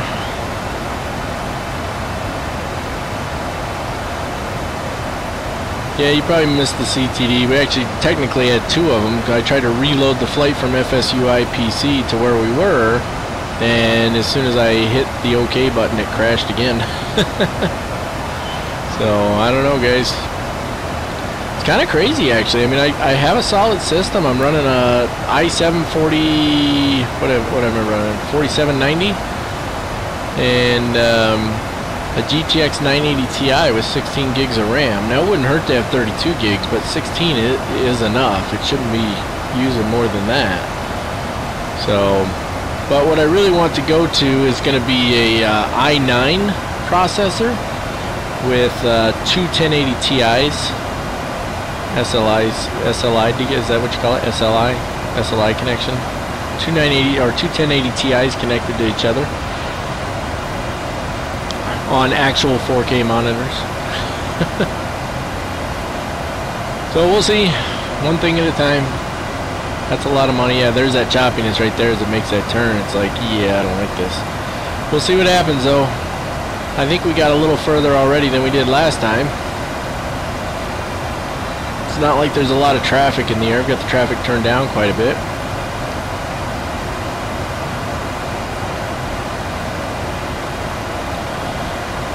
Let me see. I don't have that, but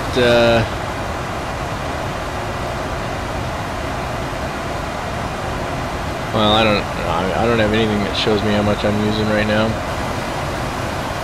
I don't know what GPU-Z is. Yeah, that's a pretty crazy goal, isn't it, Silas? But we're gonna give it a go at some point anyway. Trying to figure out what the best course of action is to do it. And once we get it figured out, we'll give it a go. Yeah, probably no more problems ever, right? Yep.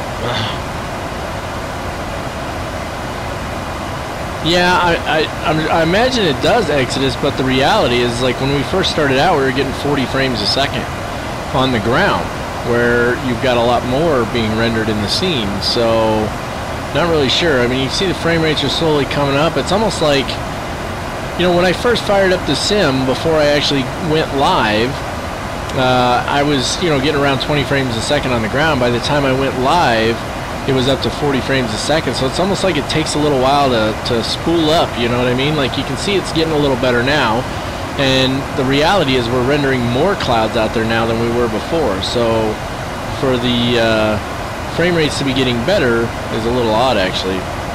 But yesterday I did a flight out of Phoenix in the PMDG 747 in VR, and in VR I was getting 15 frames a second, and out of VR I was getting up to 60. So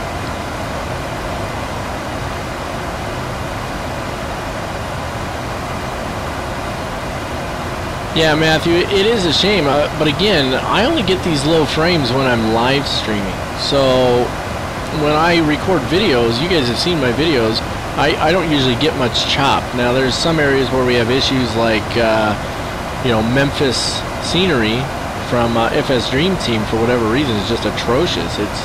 It's like a slideshow, but most of the time my frame rates are fantastic, and even when they drop down around in the mid-20s, it's still very smooth when I'm doing videos. But when I'm live streaming, the frame rates just struggle.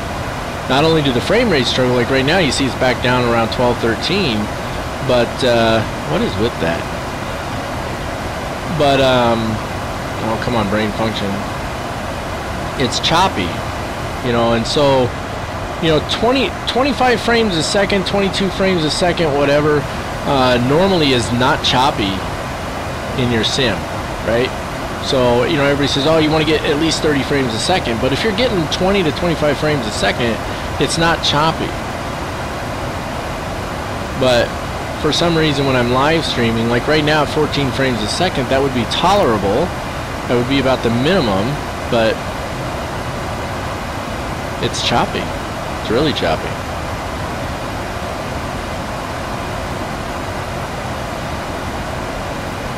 techpowerup.com to get the program. Yeah, I'll take a look at that. I need to do some upgrades to this PC anyway before I can go, you know, to the new build. I need to add some physical memory in there, and then I need to probably increase the RAM. Yeah, it should be interesting, Matthew. Yeah, I'm actually running OBS right now, Ram. This is on OBS, and I've had the same issues. It's not taking up as much CPU usage, but it's still struggling.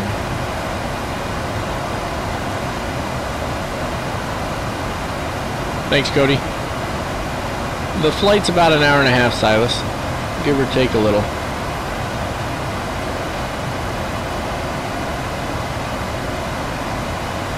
Yeah, those frames just don't want to come up, do they? It's terrible now. That's just crazy. I don't know what the problem is.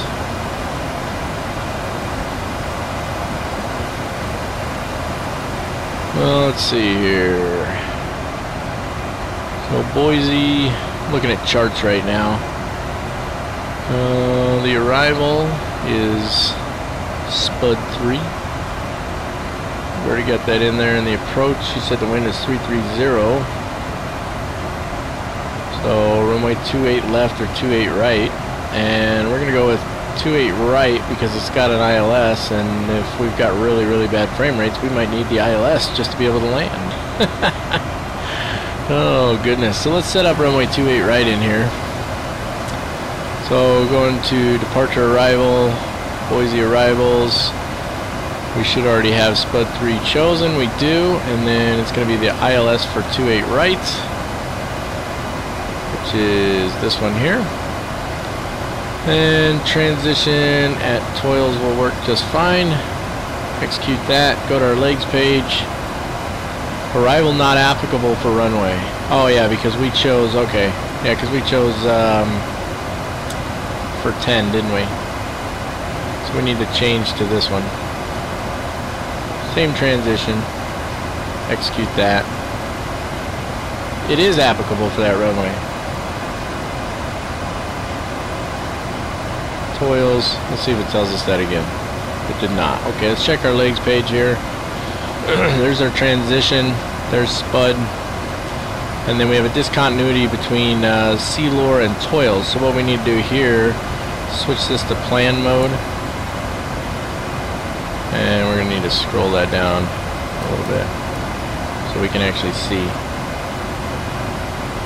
Well, maybe not that much, huh?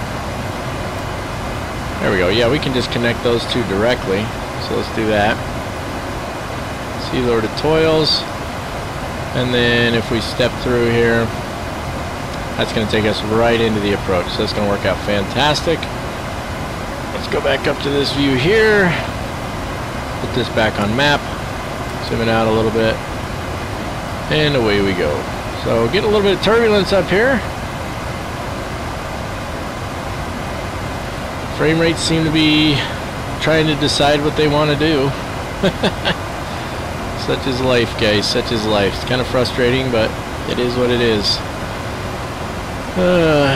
Streaming and gaming. What do you mean by that, Rand? Oh, on the same computer. Yes. Malibu Gamer. Okay, took me a minute to figure that one out. Malibu.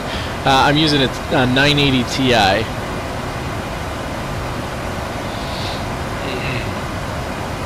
Yeah, I've been messing around with the settings for my streaming program. Just doesn't seem to make much of a difference. So, kind of frustrating. That's been my biggest pet peeve with streaming, is that I just can't seem to get the stream nice and smooth without having to reduce a bunch of settings in the sim, and then even that doesn't really help much, and I don't want to do that. I don't want to reduce settings in the sim, you know, because what's the point, right? So, I don't know, guys. It's been pretty frustrating. Hopefully we'll get it figured out eventually. I'm going to keep searching around until I find something.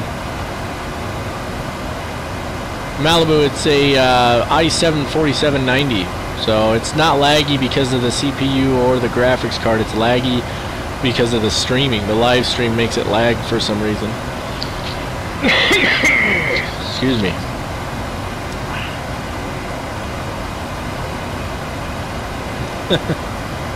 Cody's just cranking out stats on Boise. we're going into 28 right, Captain United.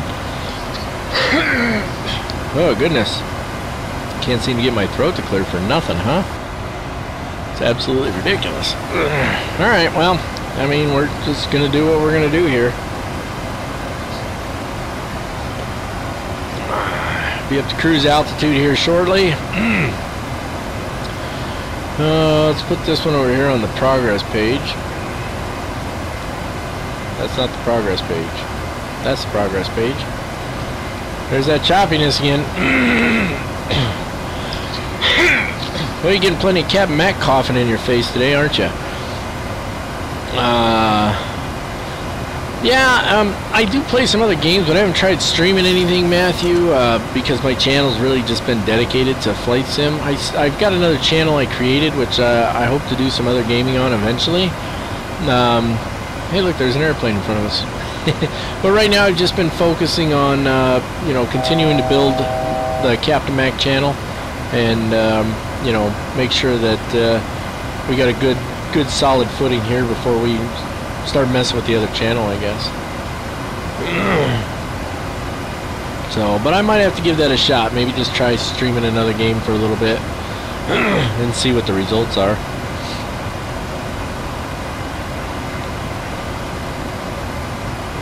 Yeah, those frame rates are atrocious. Jeez.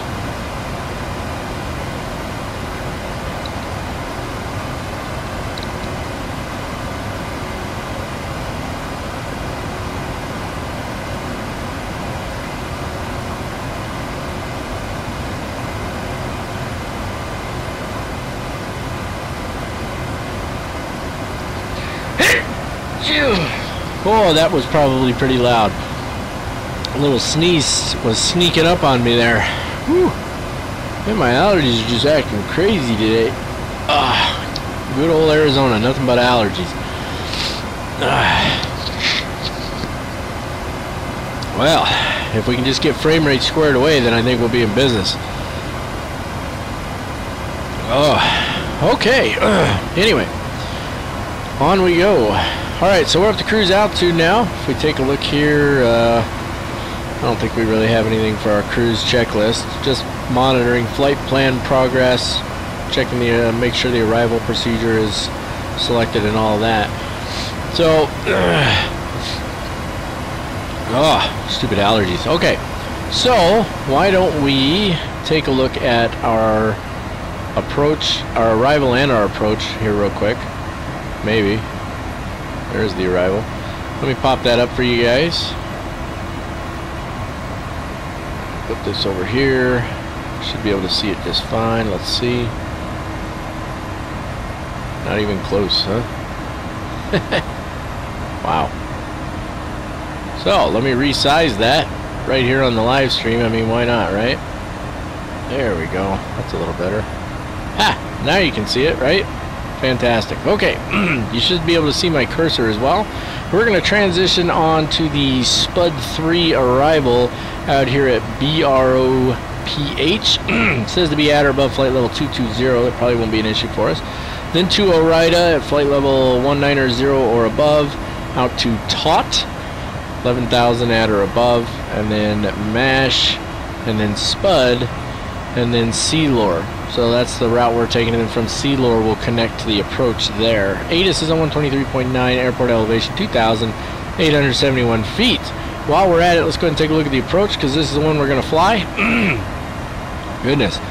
Okay, so we're going to be out here at Toils, is where we're going to connect with the approach. That's going to be our initial approach fix, then to Zetil, and then Jolty, Zixip, I guess, Wide Up, and then on in from there. ATIS is on 123.9, Big Sky approach on 19.6, tower on 18.1, and ground on 21.7. Localizer frequency is 110.15 with a final approach course of 282 degrees.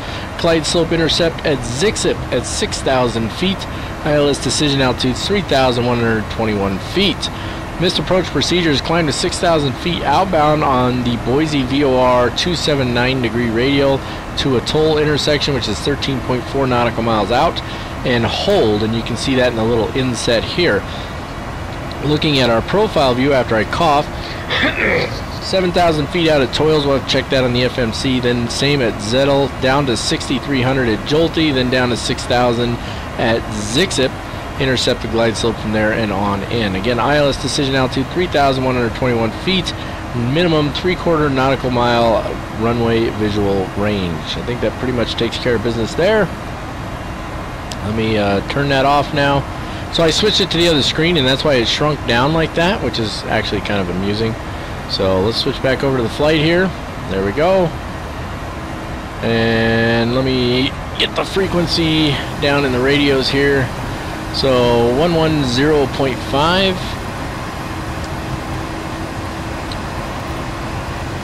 There we go, and we'll get it in both sides here just in case we need an auto land. Hopefully we won't. Hopefully the frame rates will lighten up on their troublesome, menacing attitude here. That's what we're going to call it.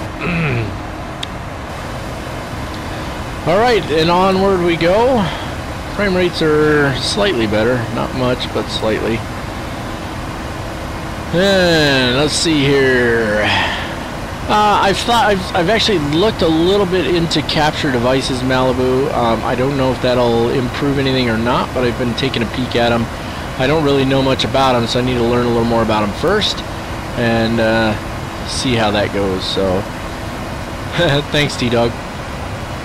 It's just your typical allergy, Silas, just from pollen and crap in the air, so it's not nothing major or anything like that. It just makes my nose stuff up and stuff like that. Makes my eyes a little itchy. And I never had allergies until I moved back to Arizona. Oh, it was what? About 10 years ago? Yeah, almost 10 years ago I moved back here, and that's when my allergies started. I didn't have allergies before that. And the problem is, so people used to come to Arizona for the dry climate to escape their allergies, right? But then they were stupid about it, and they brought plants with them that were causing their allergies, and they planted them, and now they grow all over the place here, and you still have, and so now they still had allergies, and so does everybody else. Yeah, no kidding, Dog Tag. It is the allergy capital, isn't it? Boy, it is just the turbulence are pretty rough up here, aren't they? You notice that? It's just been bouncing around the whole time. Yeah, I beat you to it, Dog Tag. That's just it. The snowbirds bring all their plants from the north. They leave them here, and they grow and they spread, and then we all get allergies as a result. There's quite a delay on that stream. I'm looking right now as I'm talking right now. I'm just now seeing where I resized that window after switching it to the other screen. Kind of strange, actually. Goodness. So, Dog Tag, when are you coming back out to help me finish building that PC, man? Tomorrow, right? Yeah? Yeah? Tomorrow? It's tomorrow, right? Coming tomorrow?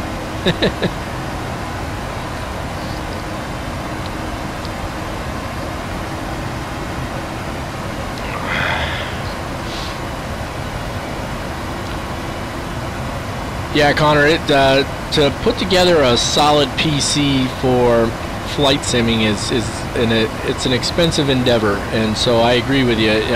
Unless you're really, unless you're like me, where, I do videos, I do live streams, I do a lot of, I've got my entire channel is dedicated to flight simulation. So unless you're putting that much time and energy into it, it is hard to justify the cost. In addition, it's not just the PC that's a cost. If you really get into it, this airplane right here, $89 for this aircraft for P3D version 4, and I paid $60 for it in FSX a few years ago, right? The PMDG 747 version, what is it, version 3 for P3D version 4, $135. It's not cheap, man. Did you really, Dog Tag? You're gonna have to show me how to get in on that game. Yeah, I'm a gaming guy in general, Connor, so I've got PlayStation 3, 4, Xbox. No, we got rid of the Xbox. We're mostly PlayStations here. But I've been transitioning more and more to gaming on the PC. But, because I want to play more games on my computer right now will run just about any game fine, right? But I have a problem with physical memory. I don't have enough space on there. I've got 2 terabytes of internal hard drive space, and a lot of it's taken up. I've got 4 flight simulators on my computer. I've got FSX, I've got P3D version 4, I've got brain doesn't want to work now, X-Plane 11, and then DCS World. So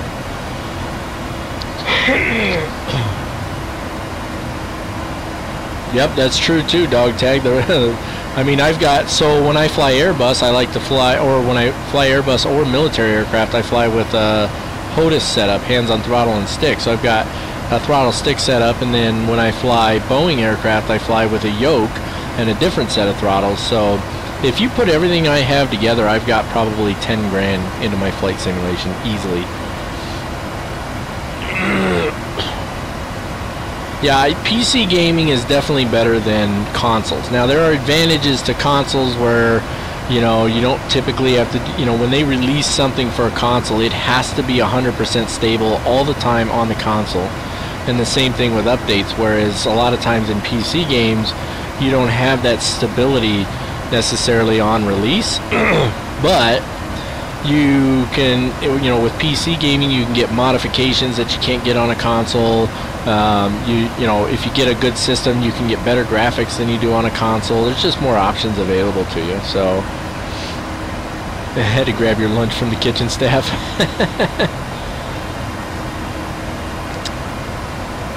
Yeah, so I've actually got, Silas, I've got in external storage, I've got 10 terabytes of external storage. It's the internal storage that I'm having an issue with. So I've got 2 terabytes of internal storage, and all of my P3D stuff is on one of those drives. What I'd like to do is add a third internal drive, and I need to look and see if I'm able to do it on my computer. And if I do, I'm going to add like a 4 terabyte internal drive.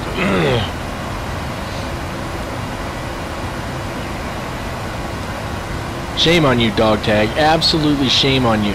How dare you fly an Airbus with a yoke? I couldn't even imagine. I would feel sick to my stomach. Hey, thanks, Matthew. I appreciate it, buddy. And thank you for the Super Chat donation down there. That was absolutely awesome. Thank you very much, and, you know, have a great day, buddy. So for those of you guys who don't know, what Matthew Civilli just did there is you click on the little $ down below. It's called Super Chat, and you can donate any amount of money you want, just to, and then you send put whatever message you want in there, and it shows up in the stream there, and the money gets donated over to the channel. So not only is Matthew a sponsor of the channel, but he just did that as well, which is really cool. So thank you very much. I really appreciate that.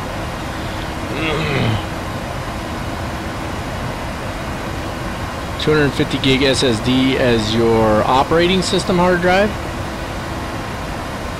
Yeah, so what I think I want to do, actually, if I'm gonna switch, if I'm gonna put a different internal hard drive in and switch my flight sim over to it, which means I gotta uninstall everything and then reinstall everything, which is no small task. For anybody who knows, when you have a lot of add-ons, reinstalling your flight sim is a massive job. Like, it's literally can take you a couple of days. If I were to reinstall my P3D right now, it would probably take me an entire day. If I were to reinstall my FSX, it would take me at least 3 days. That's how many add-ons and stuff I have, and you got to configure everything and tweak everything. So if I'm going to do that on this system, then I'm going to go to an SSD. However, you know, I'm really in debate right now on going to a new system. I really think or going to another hard drive. What I really think I want to do is, if I can put another internal hard drive in here, just get one with lots of space for recording videos, and I can move all my Steam stuff over to that and whatever, and then and all my VR stuff over to that, and just have like a 4 terabyte standard 7200 RPM drive, HDD, right? And then wait for an SSD until I get a new system. Then when I do build a new system, build it with a couple of SSDs in it and stuff like that. So you eat what the inmates eat.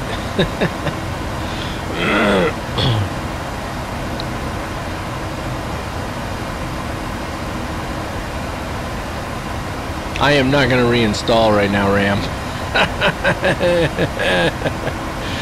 Oh. Yeah, that doesn't work as well as you think, Silas. Especially now with P3D version 4. Even if you put it on a USB 3.0, it tends to lag quite a bit. So the issues we're seeing with frame rates right now, which may just be the result of me changing the resolution on my monitor, I don't know. But what you're seeing right now, that would be continuous. That would be constant running it from a USB drive. Because if that was the case, I've got 2 external hard drives that total almost 10 terabytes of space. I could just put it on one of those, plug that into USB 3.0 with, what do they call it, fire cable or whatever, and I'd be rocking and rolling. But it just doesn't work. It just doesn't have a high enough transfer rate. Well, there you go. Dog Tag just said it. Not a high enough transfer rate. Cody, what's the current weather in Boise?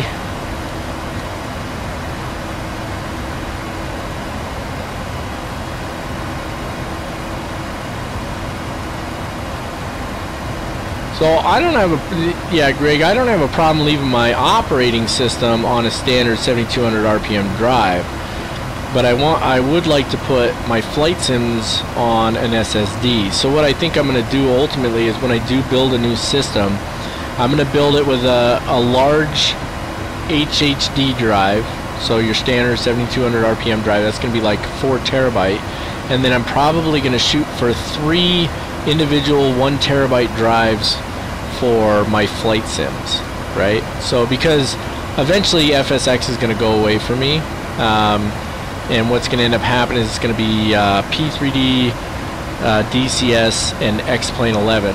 Right, so the only things holding me to FSX right now are the PMDG MD11 and the Quality Wing 787, right? So Quality Wing 787 is supposed to go to P3D version 4 sometime later this year. That's what they're saying. And then sometime later this year, a developer is supposed to release a very high-end MD-11 for X-Plane 11, right? So, and I like X-Plane 11, and I'd like to start flying in it. So when it gets to that point, I'm going to do away with FSX, which is kind of a shame because I've got a lot invested in it, but I'm going to end up doing away with it. So FSX will go away entirely, so I'll have 3 flight sims. I'll have P3D version 4, X-Plane 11, and then DCS World. So I'm going to put, I want 4 total drives. We don't want that view. I want 4 total drives in my new PC. One is going to be like a 4 terabyte HHD drive, and that'll be where my operating system is and all my primary storage and so on, and then all my Steam games and stuff like that will go on there. And then I'm going to have 3 1 terabyte SSD drives, each one dedicated to a flight sim. Connor, I think that X-Plane has a lot of advantages graphics-wise and so on over P3D. However, when they released X-Plane 9 and then ultimately X-Plane 10, they were very unfriendly to the user, difficult to figure out. X-Plane 9 was an absolute disaster. You had like 15 discs to install it, and then there was really no scenery. It was just the ground was green, and then you had runways, and that was it. It was horrid. Absolutely ridiculous. And so what ended up happening is X-Plane got a really bad reputation for their product in the community, right? And so when they released X-Plane 11 with a lot of fanfare, which is really, really good actually, there's, you know, the community, like you can see dog tags like no to X-Plane 11. He doesn't want to do it, but you know, it has gotten 1,000 times better, but there's not a lot of developers putting their talents into X-Plane 11 right now because it just doesn't have the popular following that P3D and FSX do. So until we start to see more solid, you know, more solid developers putting into X-Plane, it's gonna struggle a little bit.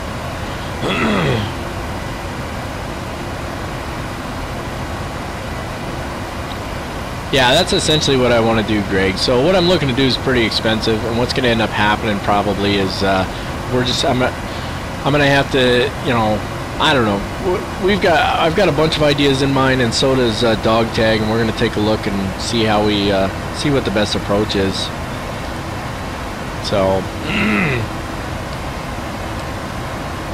well, but that's no different, Dog Tag, than going from FSX to P3D. You got to pay for everything again. Well, not everything. Some companies are actually kind enough to, you know, give you a free upgrade.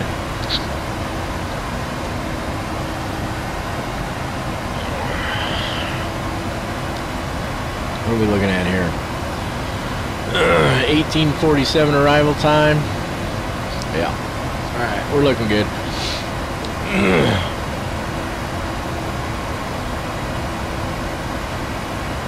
Your friend Robin? Are you referring to my wife?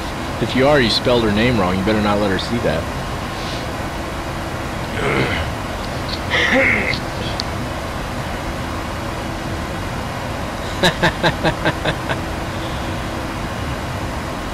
What about Black Box, Greg? Boy, there's some heartburn over Black Box. I've never had a bad experience with them, so my comments about Black Box have always been very positive, but I've gotten some feedback on my channel from folks who really, really dislike that company. Sent the last... I didn't see the last METAR, Cody. Try it again. Oh, a different Robin? Well, hi to Robin then. Welcome to the stream. Say something down in the comments. Let us know you're here. Yeah, Black Box did a free upgrade. Yeah, I like their product. It definitely needs a lot of work still. There's no doubt about that. There's a lot of work that needs to be done for the Black Box products. It's also, if I'm not mistaken, it's a father-son team who do it in their spare time.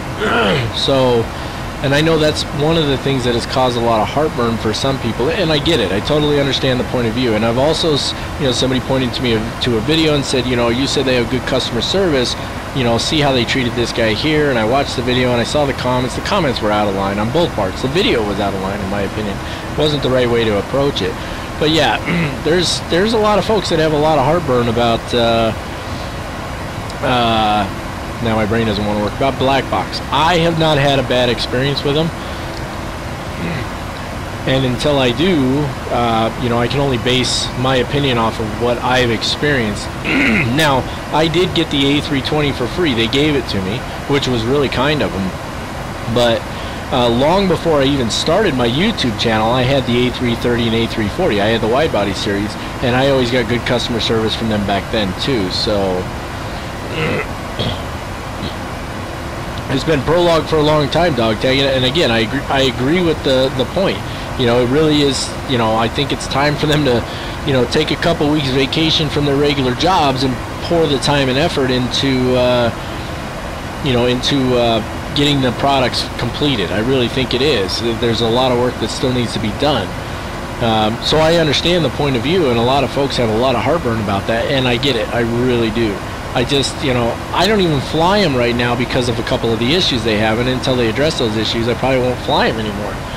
You know, and when Aerosoft releases theirs for P3D version 4, I may end up picking it up because, you know, I need to do, you know, I need a good Airbus, and right now black box just isn't cutting it. You know, the latest update they did fixed some issues, but it seems like it caused others. Like as soon as your wheels, as soon as your main gear touches down on the runway, if you have any back pressure on the stick, the aircraft tries to climb again. That is one of the most obnoxious things on the planet to me. I don't know what causes it, but it's obnoxious. It hasn't been addressed yet. There's other issues that haven't been addressed as well. So I totally agree with the point of view, and you know, I'd really like to see black box step up and, you know, fix those aircraft. I really would. But I've never had any bad experience with their customer service. So yeah, you're saying you sent the METAR. I know what you're saying by METAR, Cody, but I didn't get it. Where'd you send it? Ram, actually, I really do like FS Labs, but I'm not spending 100. You had to pull teeth to get me to spend 135 bucks on the PMDG products, right? And I'm more of a Boeing fan than an Airbus fan, so you're gonna be hard pressed to get me to spend 140 bucks for the FS Labs Airbus. I have it for FSX, but I only have it for FSX because a friend of mine and a supporter of the channel was kind enough to purchase it for me. He donated it to me and asked for a full flight tutorial on it, and that full flight tutorial can be found on my channel. And I do like it. It's very well done. But you know, I have some issues with FS Labs. First of all, getting liveries is an absolute pain in the butt with that aircraft.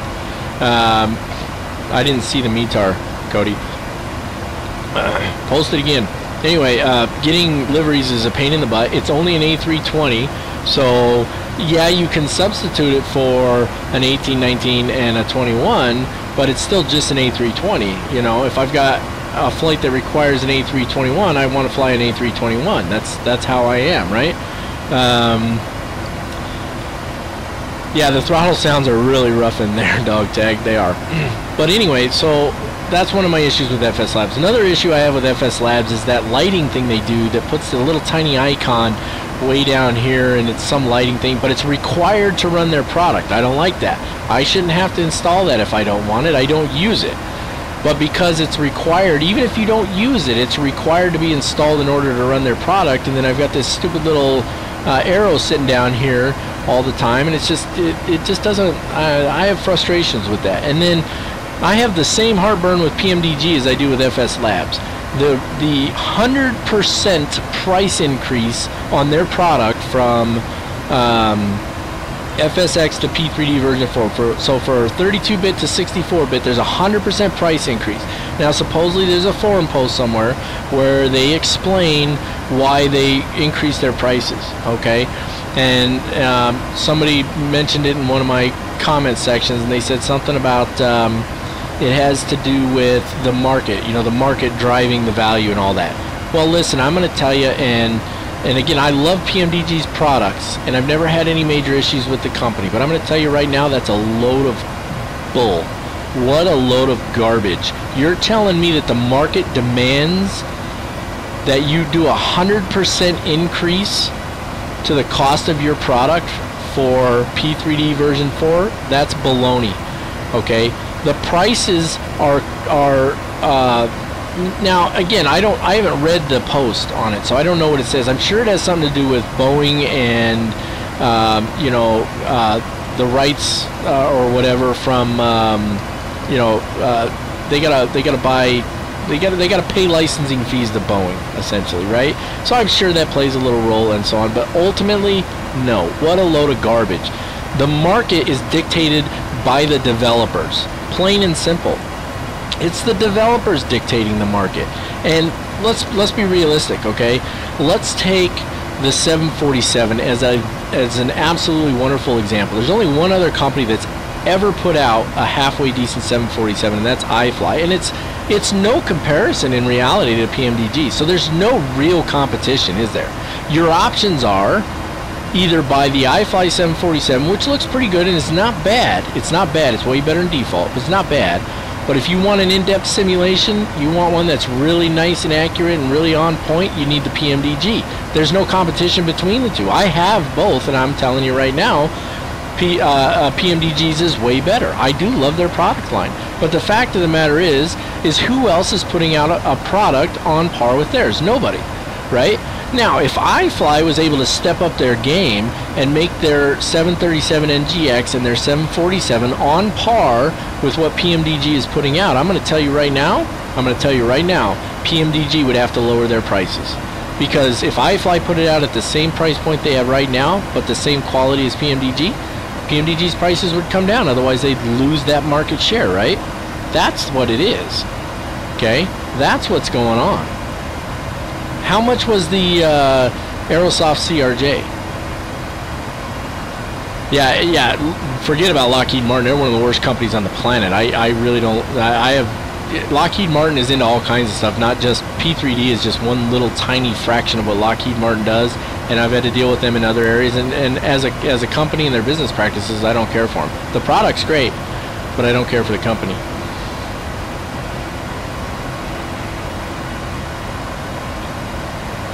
Yeah, iFly could definitely create a better product, and I really wish they would. I really wish they would, because I'd love to see iFly step into the arena with PMDG and say, oh, wait a minute, our product is as good as theirs, let us prove it to you, and keep their price point where it's at. PMDG's prices would plummet. They would have to. They wouldn't have an option. Who's going to buy a 747 from PMDG at $135 when they can get an equally good 747 from iFly for $60? Nobody. Nobody's going to do it. But as it stands right now, their product is not on par with PMDG, and PMDG knows it. So everybody's going to buy the PMDG, and there's nothing you can do about it. You either buy it or you don't. PMDG does not care if you purchase their product or not, because they know if you want that product, if you want the best version of that product, you have to go to them. They know it. They know that there's no comparison right now, and so they jack the price through the roof. Have you ever seen PMDG put on a sale? Has anybody ever seen PMDG put on a sale?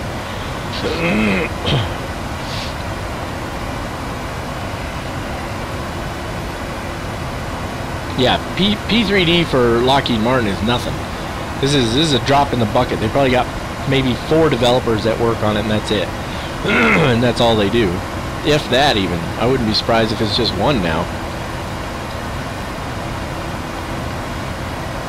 Yeah, P3D doesn't do sales, guys, and they don't do sales because they know people are going to pay full price all the time.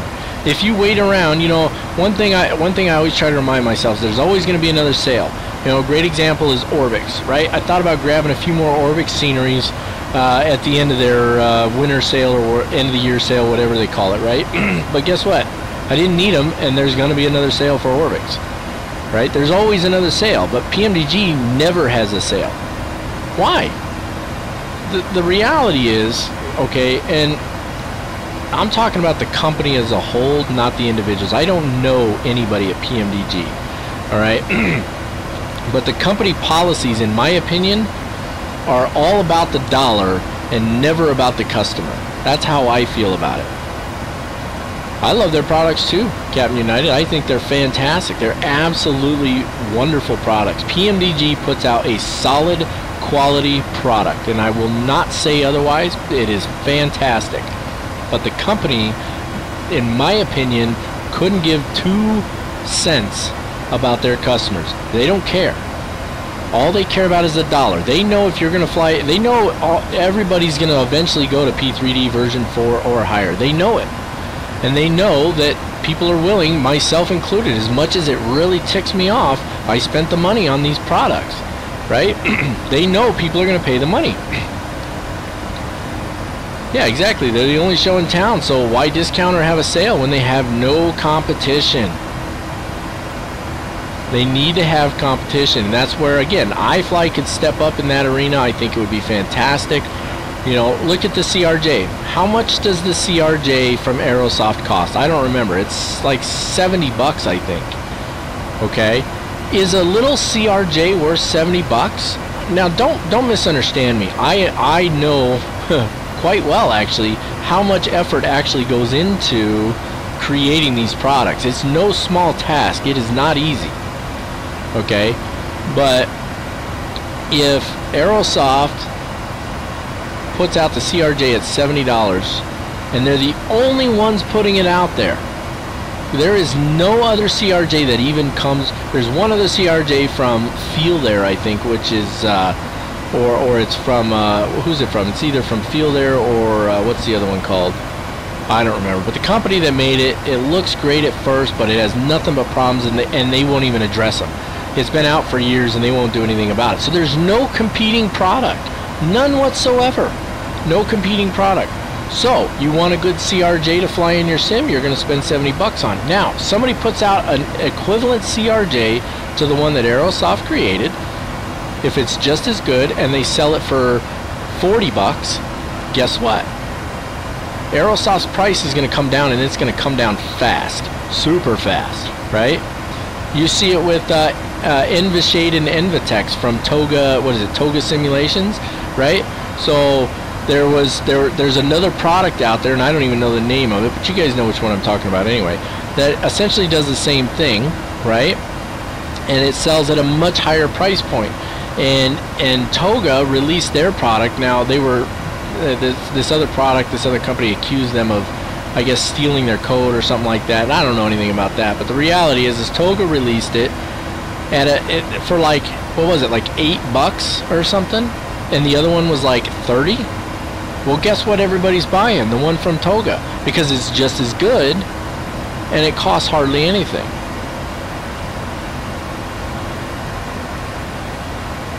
There's another thing right there, Cody, that really irks me.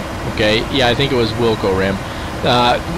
I get it. There's tons of customers, tons of people having the same questions and so on. It takes as much effort to go into a forum and reply to somebody saying, your question has already been answered, why don't you take the time to search the forums, as it does to just put a link in there and say, hey, that's been answered, check it out over here.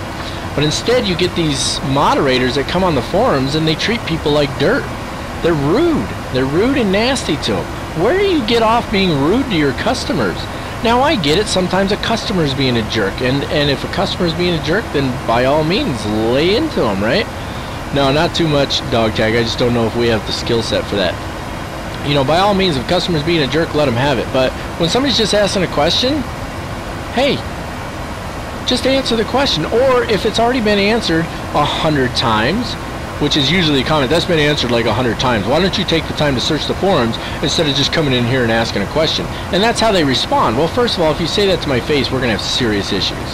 It's real easy to talk like that on a forum, but you don't talk like that to people in person, do you? Do you treat people that way? Because if you do, shame on you as far as I'm concerned. There's no reason to treat people like that. But the fact of the matter is if you just take the same amount of time to grab, because you know where the answer's at, right? Obviously you do. So go to the forum where the answer is, copy the link, go back over there and put an answer in there and say, hey, that question's been asked a bunch of times, here's where you can find the answer, let me know if you need anything else. That's called customer service, right? How about treat people with a little common courtesy and respect? You know, same thing with YouTube channels, right? You see these YouTubers out there that they're just absolutely disgusting, you know? They refuse to answer any comments in their comments section whatsoever. I mean, just like absolutely refuse to. You will see there are some out there, and I get it, there's some real big time YouTubers, but I'm talking just flight sim right now. just in the flight sim community. I've gone to channels that are very popular, and you look through the comments section and you see literally thousands of comments and not one single response from the person that runs that channel. Not one. Through thousands, you've got questions in there, you've got praise, you know, hey, great video, really liked it, nothing, not a thank you, nothing. No responses whatsoever in their comments. Now, I get it. Listen, I'm getting close to 6,000 subscribers now. It is hard to keep up with all the comments. I literally sit down at least once a week and spend about an hour trying to respond to some, and sometimes it's just a hey thanks or glad you liked it or whatever, and sometimes it's a longer response. Sometimes it's just a thumbs up to your comment because that's all I have time for. I'm trying to go through a bunch of comments, but at least I take the time. At least I get on there and I say, hey, these 6,000 subscribers are the reason my channel has any success. Otherwise, I'm just talking to a computer screen and nobody gives a crap, right? But it's you guys who come on here and watch my videos. You guys who come on here and watch. There's 20 people on YouTube watching this live stream right now. You guys are the ones that make the channel a success, not me. I just do my thing. I don't do anything except talk and fly an airplane around. This channel is absolutely nothing without the subscribers. So at least taking the opportunity to try and respond to you guys as much as I can. And over on Facebook, there's at least 5 or 6 of you that you guys contact me all the time on Facebook.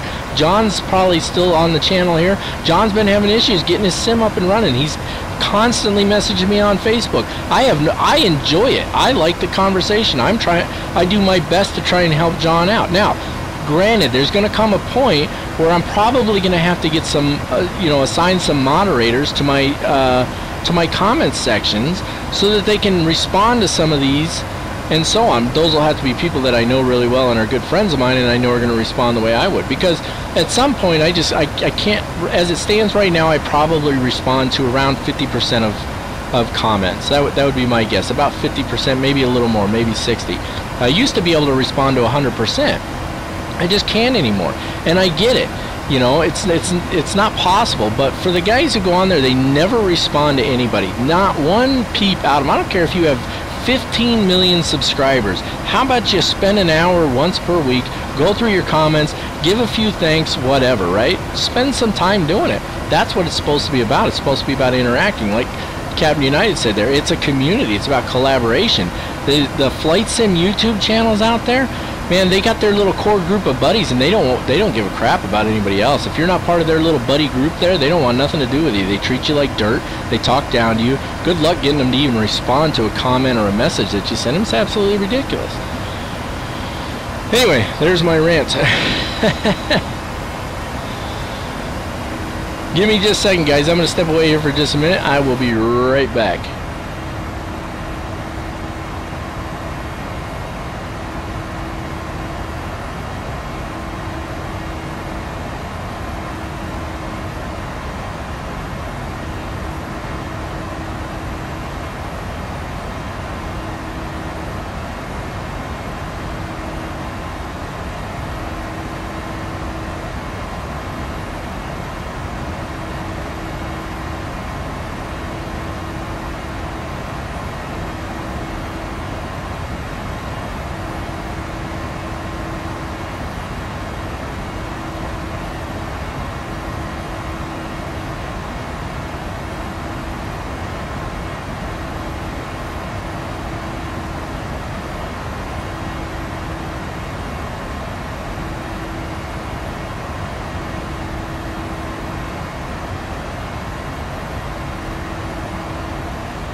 Alright, I'm back, guys.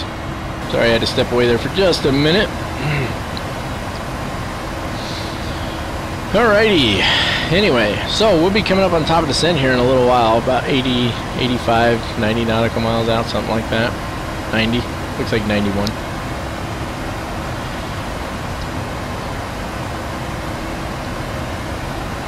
Man, it gets really warm in my office here.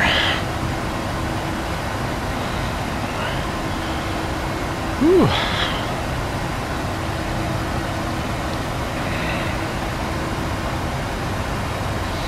Live streams do take up a little more bandwidth than a regular video, actually.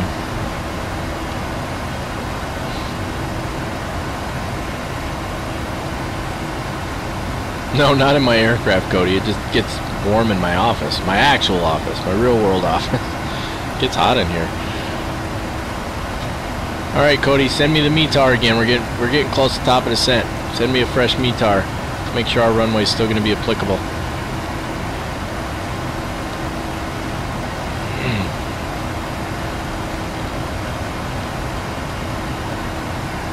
Cody has to watch the flight because it's dedicated to him.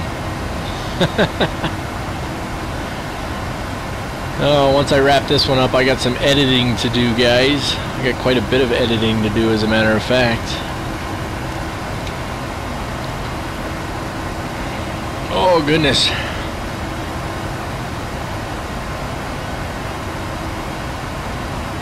I came back. Oh, PMDG 8967. A little bit. There's some different engine options on the 6 and 7 versus the 8 and 9. Yes, it's live snow,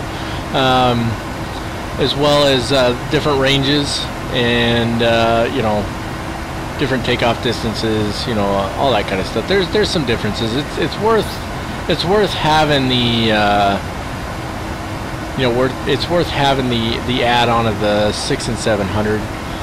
You know, and again, it depends on how realistic you want to keep it, right? So if you're trying to keep it as real as possible, like I do, if the if the flight calls for a 737-700, well, that's what I want to fly. I want to fly a 737-700. If it calls for a 737-900, then that's what I want to fly, a 900. So, yeah, it just depends on, you know, what's your goal, right? So. So you can try and be my co-pilot, Snow. I don't, we'll see how it works out.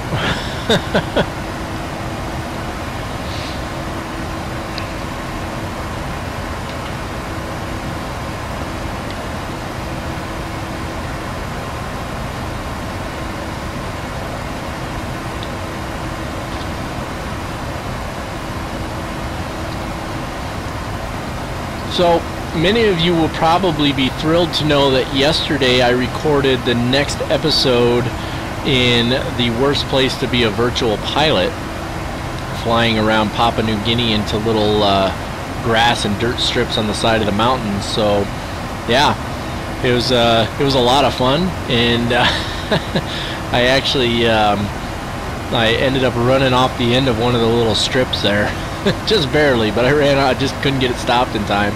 That's some tough flying around there. I have a lot of fun doing that. I need to do more of those.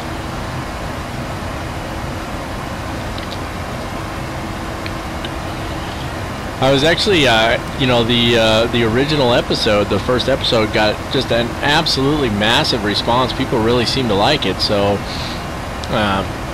yeah, it's pretty cool. Connor, are you asking me if I'm a member of any virtual airlines?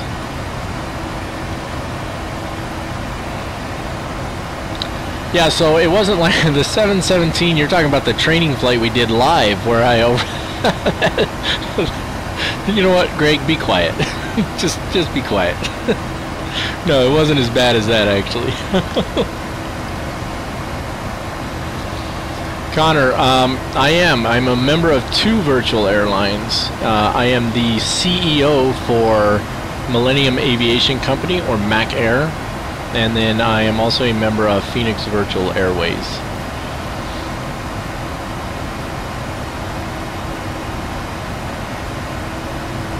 Now find out what you pay for what. What are you talking about, Scotty? I didn't do anything. What are you talking about?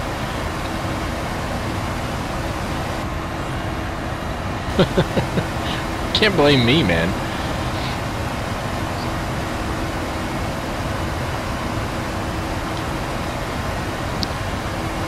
Well, is he supposed to be on there right now, Greg? I can text him and tell him what the heck.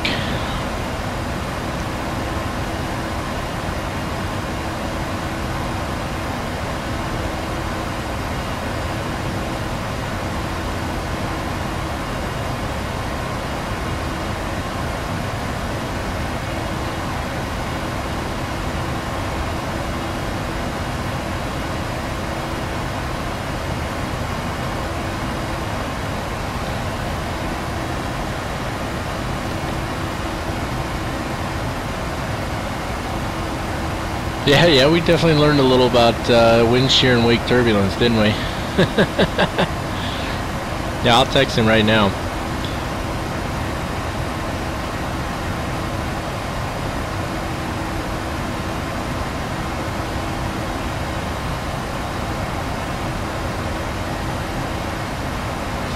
I don't know if you guys know. Do you guys know that I did create a Discord channel for the Captain Mac channel?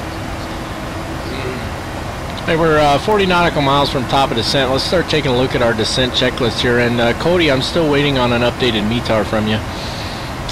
Descent checklist. The checklist I have here is kind of, you know, it's monitoring speed, setting altimeter, stuff like that. But what we really need to take care of here is we need to adjust our MCP altitude. So the NGX is pretty good at controlling altitude restrictions, so we're going to set it down to 6,000 feet for our approach, and then we're just going to double check inside the FMC here and make sure that all of our altitude restrictions are in there, right? So if you come down here, you look at your legs. So at BROPH, it says it needs to be at or above 220, at or above 190, at or above 11,000, 10,000, at or above, and so on. So it's got these built in here. And then at ZXIP, we need to be at 6,000, right? So now there's a couple things I don't like here, especially on the approach. So at toils, we need to be at 7,000, not at or above. So we're going to put /7,000 here, and we're gonna make that a hard altitude. I want it at 7,000 there. Same thing at ZTIL, we want it at 7,000. So /7,000. So what we're doing is we're telling the computer, FMC stands for Flight Management Computer. We're telling the computer, I don't want you to be at or above 7,000 feet. You need to be at 7,000 feet at these waypoints. And then Jolty needs to be at 6,300, not at or above, right? So /6,300. And then we need to be at 6,000 feet at ZXIP, and then on in from there. So we'll execute those. That's going to change our descent a little bit. You can see it jumped our top of descent to being a little closer, because what the computer was doing is saying, well, I don't really need to be at 6,000 feet until I get all the way to here. It doesn't matter if I'm above these altitudes, but we don't want it above those altitudes. I'm okay with at or above 8,000 at Cellor or Kellor or however you say it, but by the time we get to that initial approach fix, I want to be at the right altitude. So we're good there. Go to your initial reference page. We're going to do a full flaps landing because that's what I like to do. So full flaps, 40 at 128 knots, 110.5, 282 on the course. We can double check back here. We've got 110.5, 110.5, so we're good there. So it should start the descent on its own here pretty soon. For those of you who are who expect it to always be just right, let me try to remember to keep changing my heading to match our current heading. And let's see here. Yeah, I told him to get in TS, Greg. Overwolf for TS. Yeah, we'll have to talk about that. Oh yeah. So Scotty, just keep it on the hush hush and wait a couple weeks, and then you'll be good. Mac Air pilot numbers always seem to increase after my live streams. Yeah, you know, a lot of folks go over to Mac Air after watching live streams or videos, and I really appreciate that, guys. The support that you show for Millennium Aviation is just like everything else. The support I get on here is fantastic, guys, and we've got a really good thing going over at Mac Air. For those of you who are not aware, Mac Air, Millennium Aviation Company, Mac Air for short, is a virtual airline that myself and my good friend Eric started. It's got 3 divisions in it. You just have one profile, so you know, you sign up whatever your profile ID is. That's your profile, your Mac Air number. There's that pause at top of descent I didn't turn off. And then you've got 3 different divisions you can fly in. So you've got the open division, which is fly whatever you want, whenever you want, wherever you want. If you want to fly that new 747, go for it. And then you've got the historic division, which is all historic aircraft leading up to the early jet age, so up to like the 727 era, and then going all the way back to DC-3s and stuff like that. And so you're restricted on aircraft in there, but other than that, you can pretty much fly where you want. And then there's the professional division, which is a highly structured division, which requires you to go from private pilot to instrument pilot to multi-engine pilot and so on all the way up. And you have to take written tests, you have to take check rides. It's a very, very strict and realistic division to fly in. And then we're actually getting ready to add 2 new divisions sometime this year. We're going to add a cargo division where you fly just cargo flights, and it's going to be similar, I think, it'll be similar to the open division, except that there will be restrictions on probably departures and arrivals. We'll see. And then we're going to try and add a charter division, which will also allow you to create your own routes, charter flights, and then those will become a permanent part of the Mac Air schedules as well. There's the top of descent right there. So yeah, hop on over to Mac Air. It's at macairvirtual.com, and I think I can put links in here, right? Let me try. So it should be macairvirtual.com. Yeah, there you go. So hop on over to macairvirtual.com and check it out if you're interested. Okay, so Cody, whenever you're putting the METAR in the comments, it's not coming up, just so you know. So, but Ram just gave it to me. So the wind is 300 at 9 knots, 10 statute miles visibility, clear skies, and altimeter is 3007. So 300 at 9, and that should work fine for our runway. And altimeter is 3007. So that'll work as well, and we can preset the altimeter on here to 3007. Oops, that's too high there. There we go, 3007, and then when we just click where we would for standard, it'll switch to 3007 for us. Yeah, Captain United is a member over. In fact, I think a lot of you guys on here are members over at Mac Air. Yeah, we're doing great over there. I think we've got 135 pilots now, which is just absolutely fantastic. Now, I can tell you this, if you do decide, if you're not a member of Mac Air and you decide that you want to join up, take a little bit of advice from me now, okay? First things first, when you sign up, get the pilot operating handbook and read it. Read it before you sign up for the forums, because when you sign up for the forums, there's a specific naming convention you're supposed to use, and if you don't use it, your forum request will be denied. Okay, so read the POH, make sure you follow it, and then make sure you understand what the regulations are, right? So, for example, there's a certain amount of flights. I think you have to do 1 flight every 30 days. Make sure that you're meeting those requirements, all right? Because if you don't, I'm going to tell you right now, Eric is the COO, the operations officer, and my partner over at Mac Air, and he doesn't play around. If you don't meet the requirements, he'll boot you. Okay, so, and it's not to be a jerk. We want to keep an active and properly operating virtual airline, and so we want folks to come over there who want to come over and fly. And if you don't have the time for it or something like that, you know, request a leave of absence or something. But make sure that you're meeting the requirements before you come over there. So. T-Dog is Mac 0021. Oh, thanks, Ram. I really appreciate that. Yeah, Connor, you definitely want to start out in the open division. Do not go straight to the pro division. It'll kick your butt. I'll tell you that right now.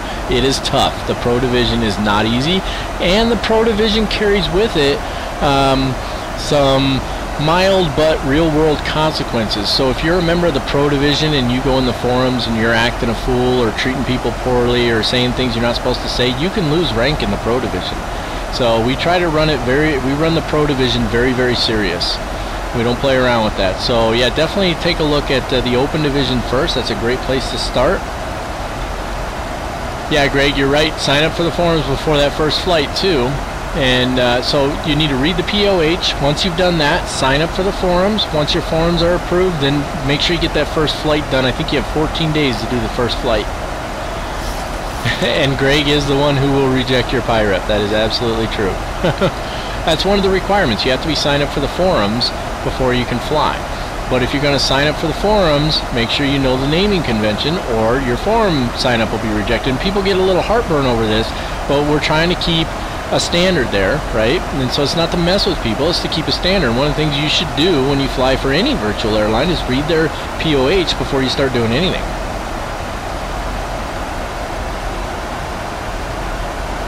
Your birthday backwards twice. So is your birthday March 3rd, Shivam? Or is it March 30th? Add Boise as a hub. You know, that's one of the things we did over at Mac Air is our hubs are actually quite unique. So Phoenix is a hub, which I don't know if any other VAs have Phoenix as a hub. That's our training hub. Alright? And then we've got San Francisco, which I know a few VAs use that, but San Francisco is still a great hub to have. Okay? And then we've got Thessaloniki, which is in Greece, and I don't even remember all the other ones. We went with some different hubs. We wanted to have hubs that were different. Matter of fact, maybe you can do me a favor real quick, Greg. You can maybe list our hubs in the chat there for us. Yeah, exactly. It is laid out very well, very clean and clear, and it's easy to figure out. So all you have to do is read that POH, guys. And then when you first sign up for the forums, make sure you read those pinned posts up top on forum rules and stuff like that.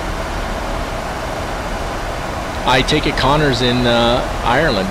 I think we have a hub in Ireland, don't we? Either Ireland or Scotland. Yeah, Greg, can you just list out the hubs for me real quick? Put the ICAO and then the name of the airport real quick. If you wouldn't mind, if you got a minute, I'd appreciate it. Alright, well, on to descent here, guys. I like Atlanta as a hub. I picked up the scenery for it. I forget who makes it. Imagine Sim, I think is what it is. Makes the scenery for Atlanta. KATL. I really like that one. I think we're going to need some drag here shortly. Yep.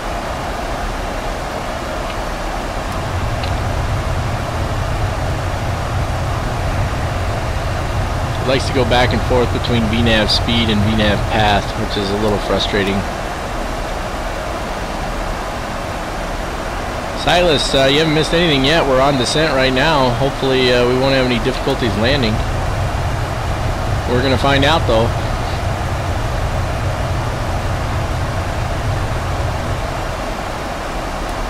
Let's go ahead and change our altimeters now. There we go, 3007. Decent little headwind coming down here. Yeah, see, he keeps telling us to put drag out and then bring it back, and it's just kind of being a pain. I think I'm just going to keep it out there for now. I don't mind letting the engines work just a little bit. Alright, let me adjust my chair here. Well, hopefully we don't be a real shame to get a crash to desktop now, wouldn't it? Some beautiful scenery down there. Alright, track IR. Let's get track IR. I gotta restart it. I had to turn it off because it was doing that silly little jump thing. Come on. There we go. Track IR is on now. Fantastic. Let's turn it off for the moment. We can probably take that drag out now. Let's not make those engines work too hard.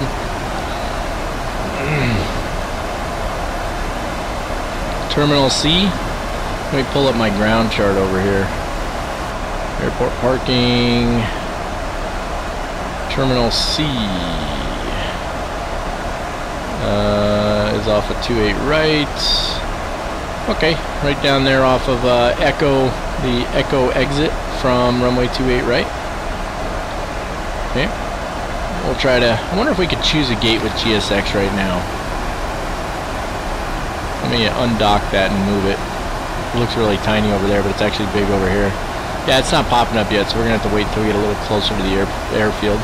and then I'll try and choose a gate. Why don't you pick a gate for me, Cody? Tell me what gate to go to, and then I'll try and choose it on track IR there, or not track IR, GSX.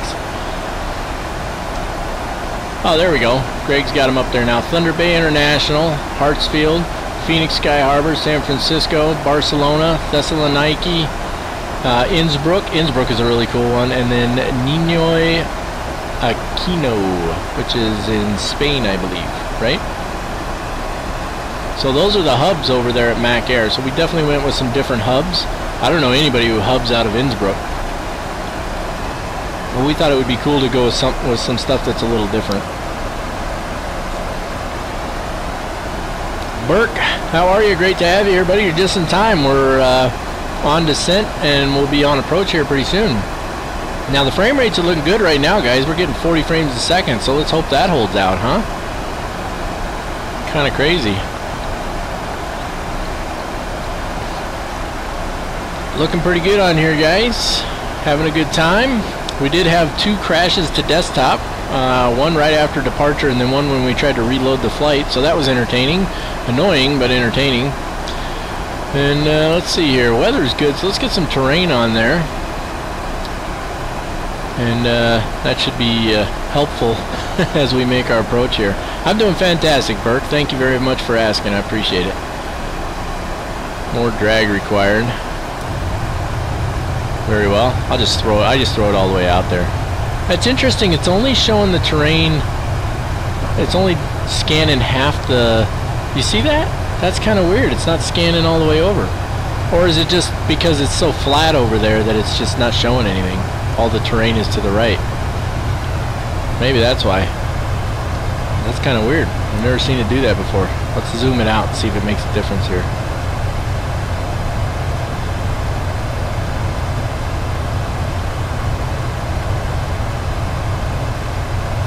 So it's either because there's really, it's either because everything to the right or to the left is really flat, or it's because there's a glitch of some sort. I don't know which.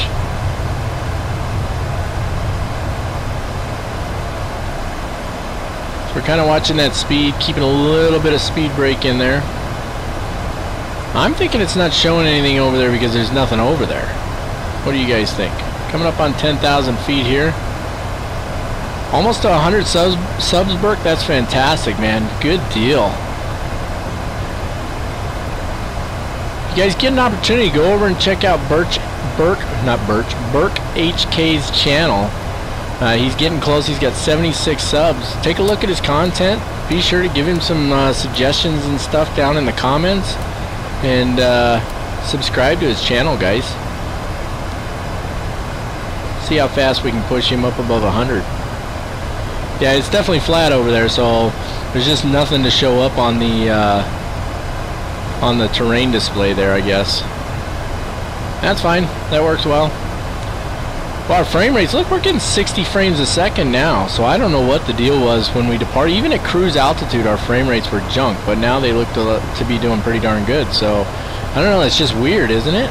So weird how my frame rates sort of just go back and forth. Mr. Woods with a super chat donation of $1. Thank you, Mr. Woods. I appreciate that very much.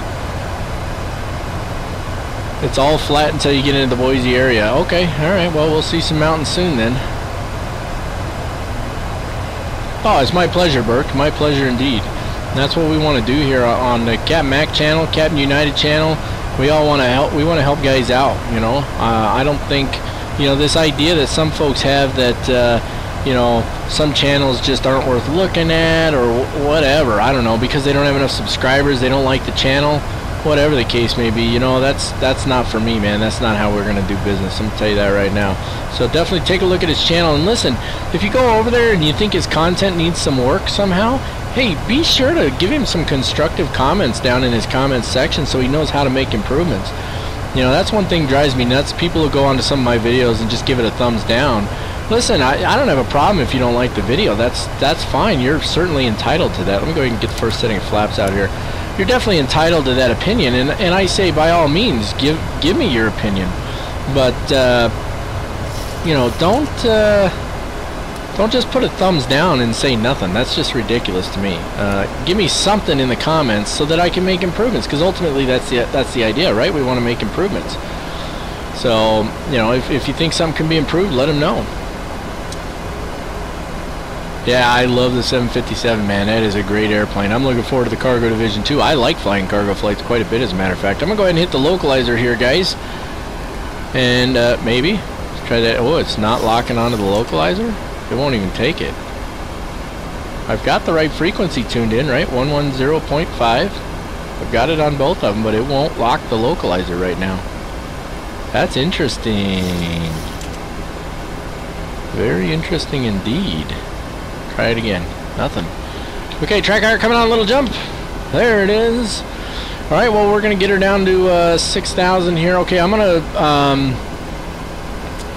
there are some mountains. I'm going to make the chat section is gone now. I have just the chart over there. Alright, and that is so that I can focus on the approach here. So again, it's not locking on the localizer for me for some reason. Did I miss something? What am I missing here, guys? Why won't it lock the localizer? We're definitely within range of it. I've got the right frequency in down there. 110.5. Oh, it's 110.15. Oh, that's why. 110.15. There we go. Now it'll lock onto it. I got it wrong. 110.15. Alright. Oh, it still won't lock onto it though. 110.15, 110.15, 110.15. It's in there. It's on there too, 110.15. But it's not locking onto the localizer. Oh, I guess we'll be hand flying the approach then. Okay, so 6,000 feet at Zixip. That's what we're going to be looking for on here, which we're coming up on pretty quick. And I guess we're going to have to hand fly it in from there. So let's just let it settle in here, and as we cross Zixip, we'll go ahead and we'll kick off the autopilot. And oh, it'll let me do the approach switch though. Single channel. I wonder why it's doing that. Well, let's see if it intercepts the glide slope at least.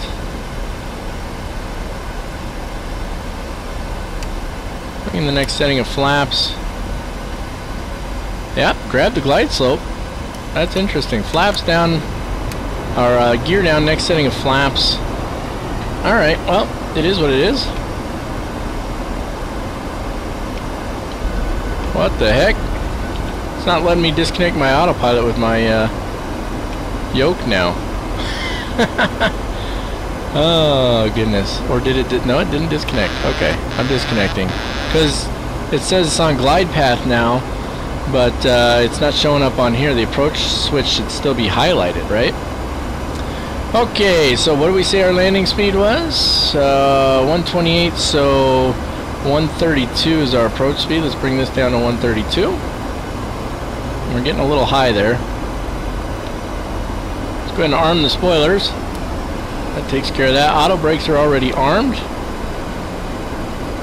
Yeah, we're definitely a little high here. Auto throttle's not liking this. Wind's pushing us to the left a little bit. There's the glide slope there. And we went under it just a little bit. Not too bad though. And as we slow down, we'll need to decrease our rate of descent anyway. So, just trying to stay on glide slope and get it back over here to where we belong. We can turn that terrain mode off now. It's just a distraction. Next setting of flaps coming in. Working the trim a little bit. A little choppiness, but my frame rates are fine. So, not really sure what that's all about. Bringing the flaps all the way in. Getting it back on glide path here, and the wind is straight off the nose now. And that should put us at full flaps, right? Nope, there's full flaps right there. And with the wind straight off the nose now, let's go ahead and get the auto throttle off. There we go. Looking good. Just a little high, not too bad. Bring in a little more thrust here. We don't want that rate of descent that low or that fast. We need more thrust. Yeah, see that choppiness, I'm still getting 30 frames a second and getting choppiness. That's ridiculous. Yeah, see that choppiness is all live stream stuff, guys. Okay, we're looking pretty good. We're just a little below glide slope here. Bring it up just a little bit. It's a little windy out too. Yeah, look at it. The winds are a little gusty or something. That speed's bouncing around a little. 500. Alright, well, let's see if we can put her down nice and easy.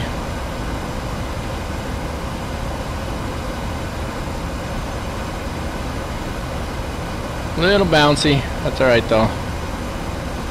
That's not me. That's just the weather. Ooh, the wind's shifting a little again.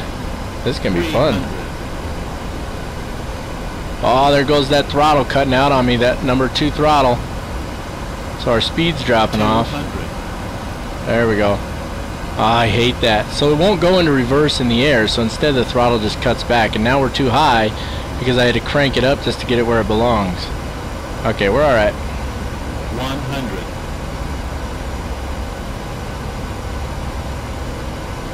50. 40. 30. 20. 10.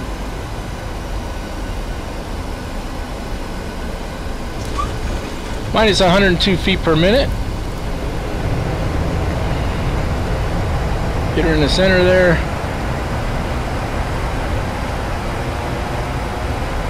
And we're golden. Not bad at all. Flaps coming up. Spoilers down. See those frame rates? We're getting almost 60 frames a second, but for some reason, we're still getting choppiness. And again, that's just the live stream, guys. Not sure why it does that. Auto brakes off. Let's get the APUs fired up here. 1 and 2. We can take these guys off. Take the strobe light off. And we'll take, what are we at? Echo. Hey, we're going to be right by Charlie. Fantastic.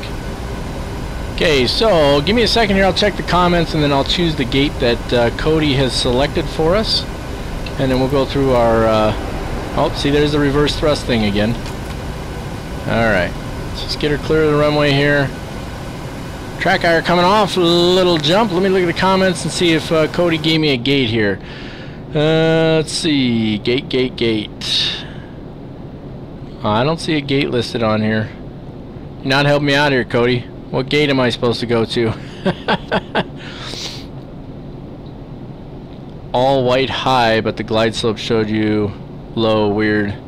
Yeah, no, you know, I get that a lot, Pippin, in most of them. Yeah, it was clear skies. Okay, let's choose a gate here. C11. Cody says C11. So parking. There's 9 suitable parkings. Nope. Those are all ramps, not gates. Previous page. Wait, this thing's being super slow. No, that's not what I want. Let me try again here. Trying to keep it real. Okay. There we go. Okay, gate. That's what I want. Gate. So C11 is what we're looking for, right? Gate. It just says gate 11, so I guess that's the one we're going with. Gate 11. So, and then, no, we don't want to follow me. We want to find it ourselves. Southwest Airlines. Alright, so we came off at Echo. Let me look at my chart real quick because I did not request to follow me. So I'm going to look at the chart and figure out we came off here at Echo, and C11 should be to our left. No, C11 should be like right there, guys. Like literally should be right there, but it's not. There's all our stuff over there. So apparently gate 11 was not C11.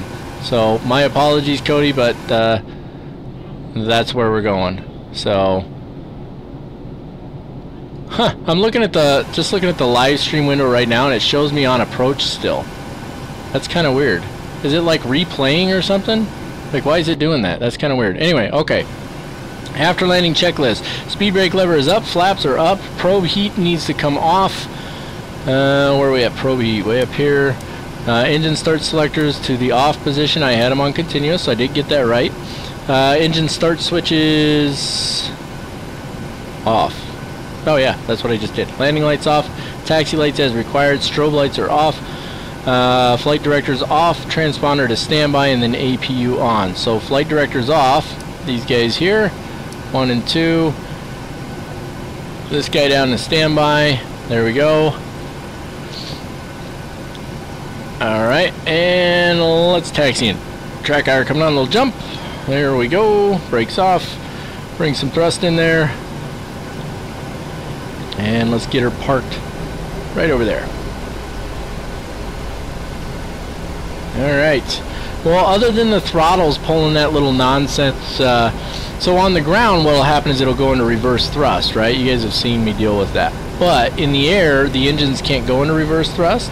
So what it does is the throttle just cuts back to 0, and all of a sudden the aircraft starts yawing to one side, and I don't notice it right away, and it ends up causing issues because we have a lack of thrust. First of all, I think I got to turn in here, don't I? Yep, turn in here. That's kind of weird the way they have that set up there. Is that how it is really at the airport, Cody? Somebody needs to do a proper Boise airport scenery. That's what needs to happen. Yeah, I'm looking at the stream right now, and it shows me just about to land, which is crazy. And then I'm over here just about to park. That is quite the delay there. That's a delay by a few minutes. That's a little crazy. Okay, let me try to remember taxi lights off, off, off, off. APU is on. Bring it in here. He should be guiding us in. Let's put APU on the bus. There we go. Whoop, a little too far.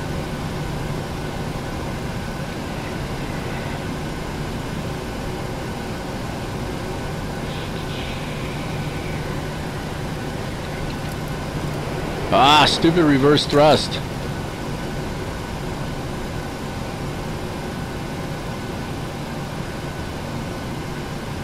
Oh, not quite there, huh?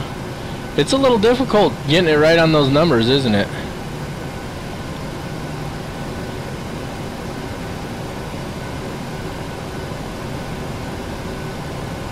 Okay, that's going to be good enough, I guess. So he says to cut the engine, so let's go ahead and get the parking brake on. Engines off. Fantastic. Alright, point 1 and point 1 is not too bad. Track hour coming off, a little jump. There we go. Let's request deboarding. Is there a jetway here? There is not. So, request deboarding.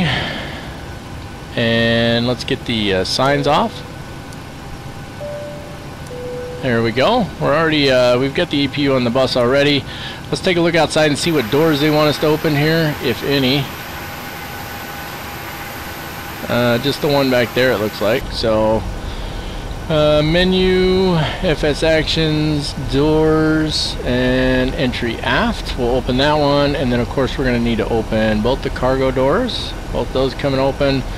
Come back over to ground connections, set the wheel chocks, set the ground power, and then let's just make sure they're doing their thing. They are. Fantastic. So we should have passengers offloading here shortly. Let's see. With an all blue tarmac. Pass. I don't want that. They do need a proper Boise scenery. Okay, let's take a look at our shutdown secure checklist. Brakes are on. Start levers are cut off. Ground power needs to come on. Let's go ahead and click that on real quick. There we go. Doors and stairs are open. Fuel pumps all come off. That's these four here. Most of this I can do by memory, but I'm going to go down the list anyway. Cab and in this case, the galley switch. So turn the galley switch off. Signs are already off. Window heat can come off. That's these guys up top here. There we go. Window heat is off. Probe heat is already off. Electric hydraulics can go off. That's these two in the middle here. All bleeds off. So off, off. There we go. Isolation valve closed, so that's all the way up is closed, I believe. Let's double check. Yeah, all the way up is closed on that one. Recirc fan to auto, which it already is. External lighting off. We got that guy. This guy's good. Good. That can go off. We'll leave the logo light on for now. I did remember to turn off the taxi lights as I pull in, which I never do, so that's good. Emergency exit lights off. We don't want to do that because we got passengers unloading right now. Battery off, and then ground power off. So actually we're going to turn the APU off, leave it on ground power, and leave it set for a quick turn. So that means, ladies and gentlemen, that is going to wrap it up for this one. And that was a fun flight. It was really weird to look over and see how far behind, oh, there's another Southwest plane, how far behind the live stream is to what I'm actually, to where I'm actually at right now. That's kind of crazy. Some of these views are a little crazy too, aren't they? There we go. That's a decent one there. But anyway, this was a good flight. I had a good time. It was. It really stinks that we had to crash the desktop on our initial departure, and that our frame rates went all cuckoo for Cocoa Puffs. And look, right now we're getting up to 80 frames a second. So not really sure what that was all about. Not sure why it did that, but such is life sometimes. And you know, it is what it is. Still ended up being a really good live stream. A lot of great interaction on here, and I really enjoyed it, guys. You know, I just had a great time. I always enjoy getting on here and interacting with you guys. I do apologize for anybody who was looking forward to the 18-hour long live stream with the 787. We're just not going to have time for that. Like I said, I've got other commitments that came up, and you know, those have to take the priority. So we'll do that one day when I know I have the time. But in the meantime, this was a good one. If I get more opportunity later, depending on how things go, I might do another live stream. But if not, you guys will see me on here more probably this week, so look for that. There's another nice close-up view of that Southwest plane. So it was a great time. Mr. Woods, thank you. You have a great day as well. Have a good time with that. Replacing things, that's going to be fun. Yeah, get on Mac Air Virtual. It's a great time, man. Thank you all for joining me. I really appreciate it, guys. I hope that you guys have a wonderful time, and I look forward to seeing all of you again on the next live stream. Thank you for all of your support. Thank you for all that all of you do. And that's going to wrap it up, folks. Don't forget to hit the subscribe button if you haven't already done so. You can like us on Facebook. I communicate with folks over there quite a bit. Follow us on Twitch. All of my videos get tweeted over there. And then follow us on Twitter. My videos get tweeted over there. And follow us on Twitch, because we live stream on both Twitch and YouTube at the same time. So you can follow us there at Captain Mac 3588. And until next time, folks, as always, keep the blue side up, unless otherwise instructed by ATC. God bless you all, and have a fantastic day.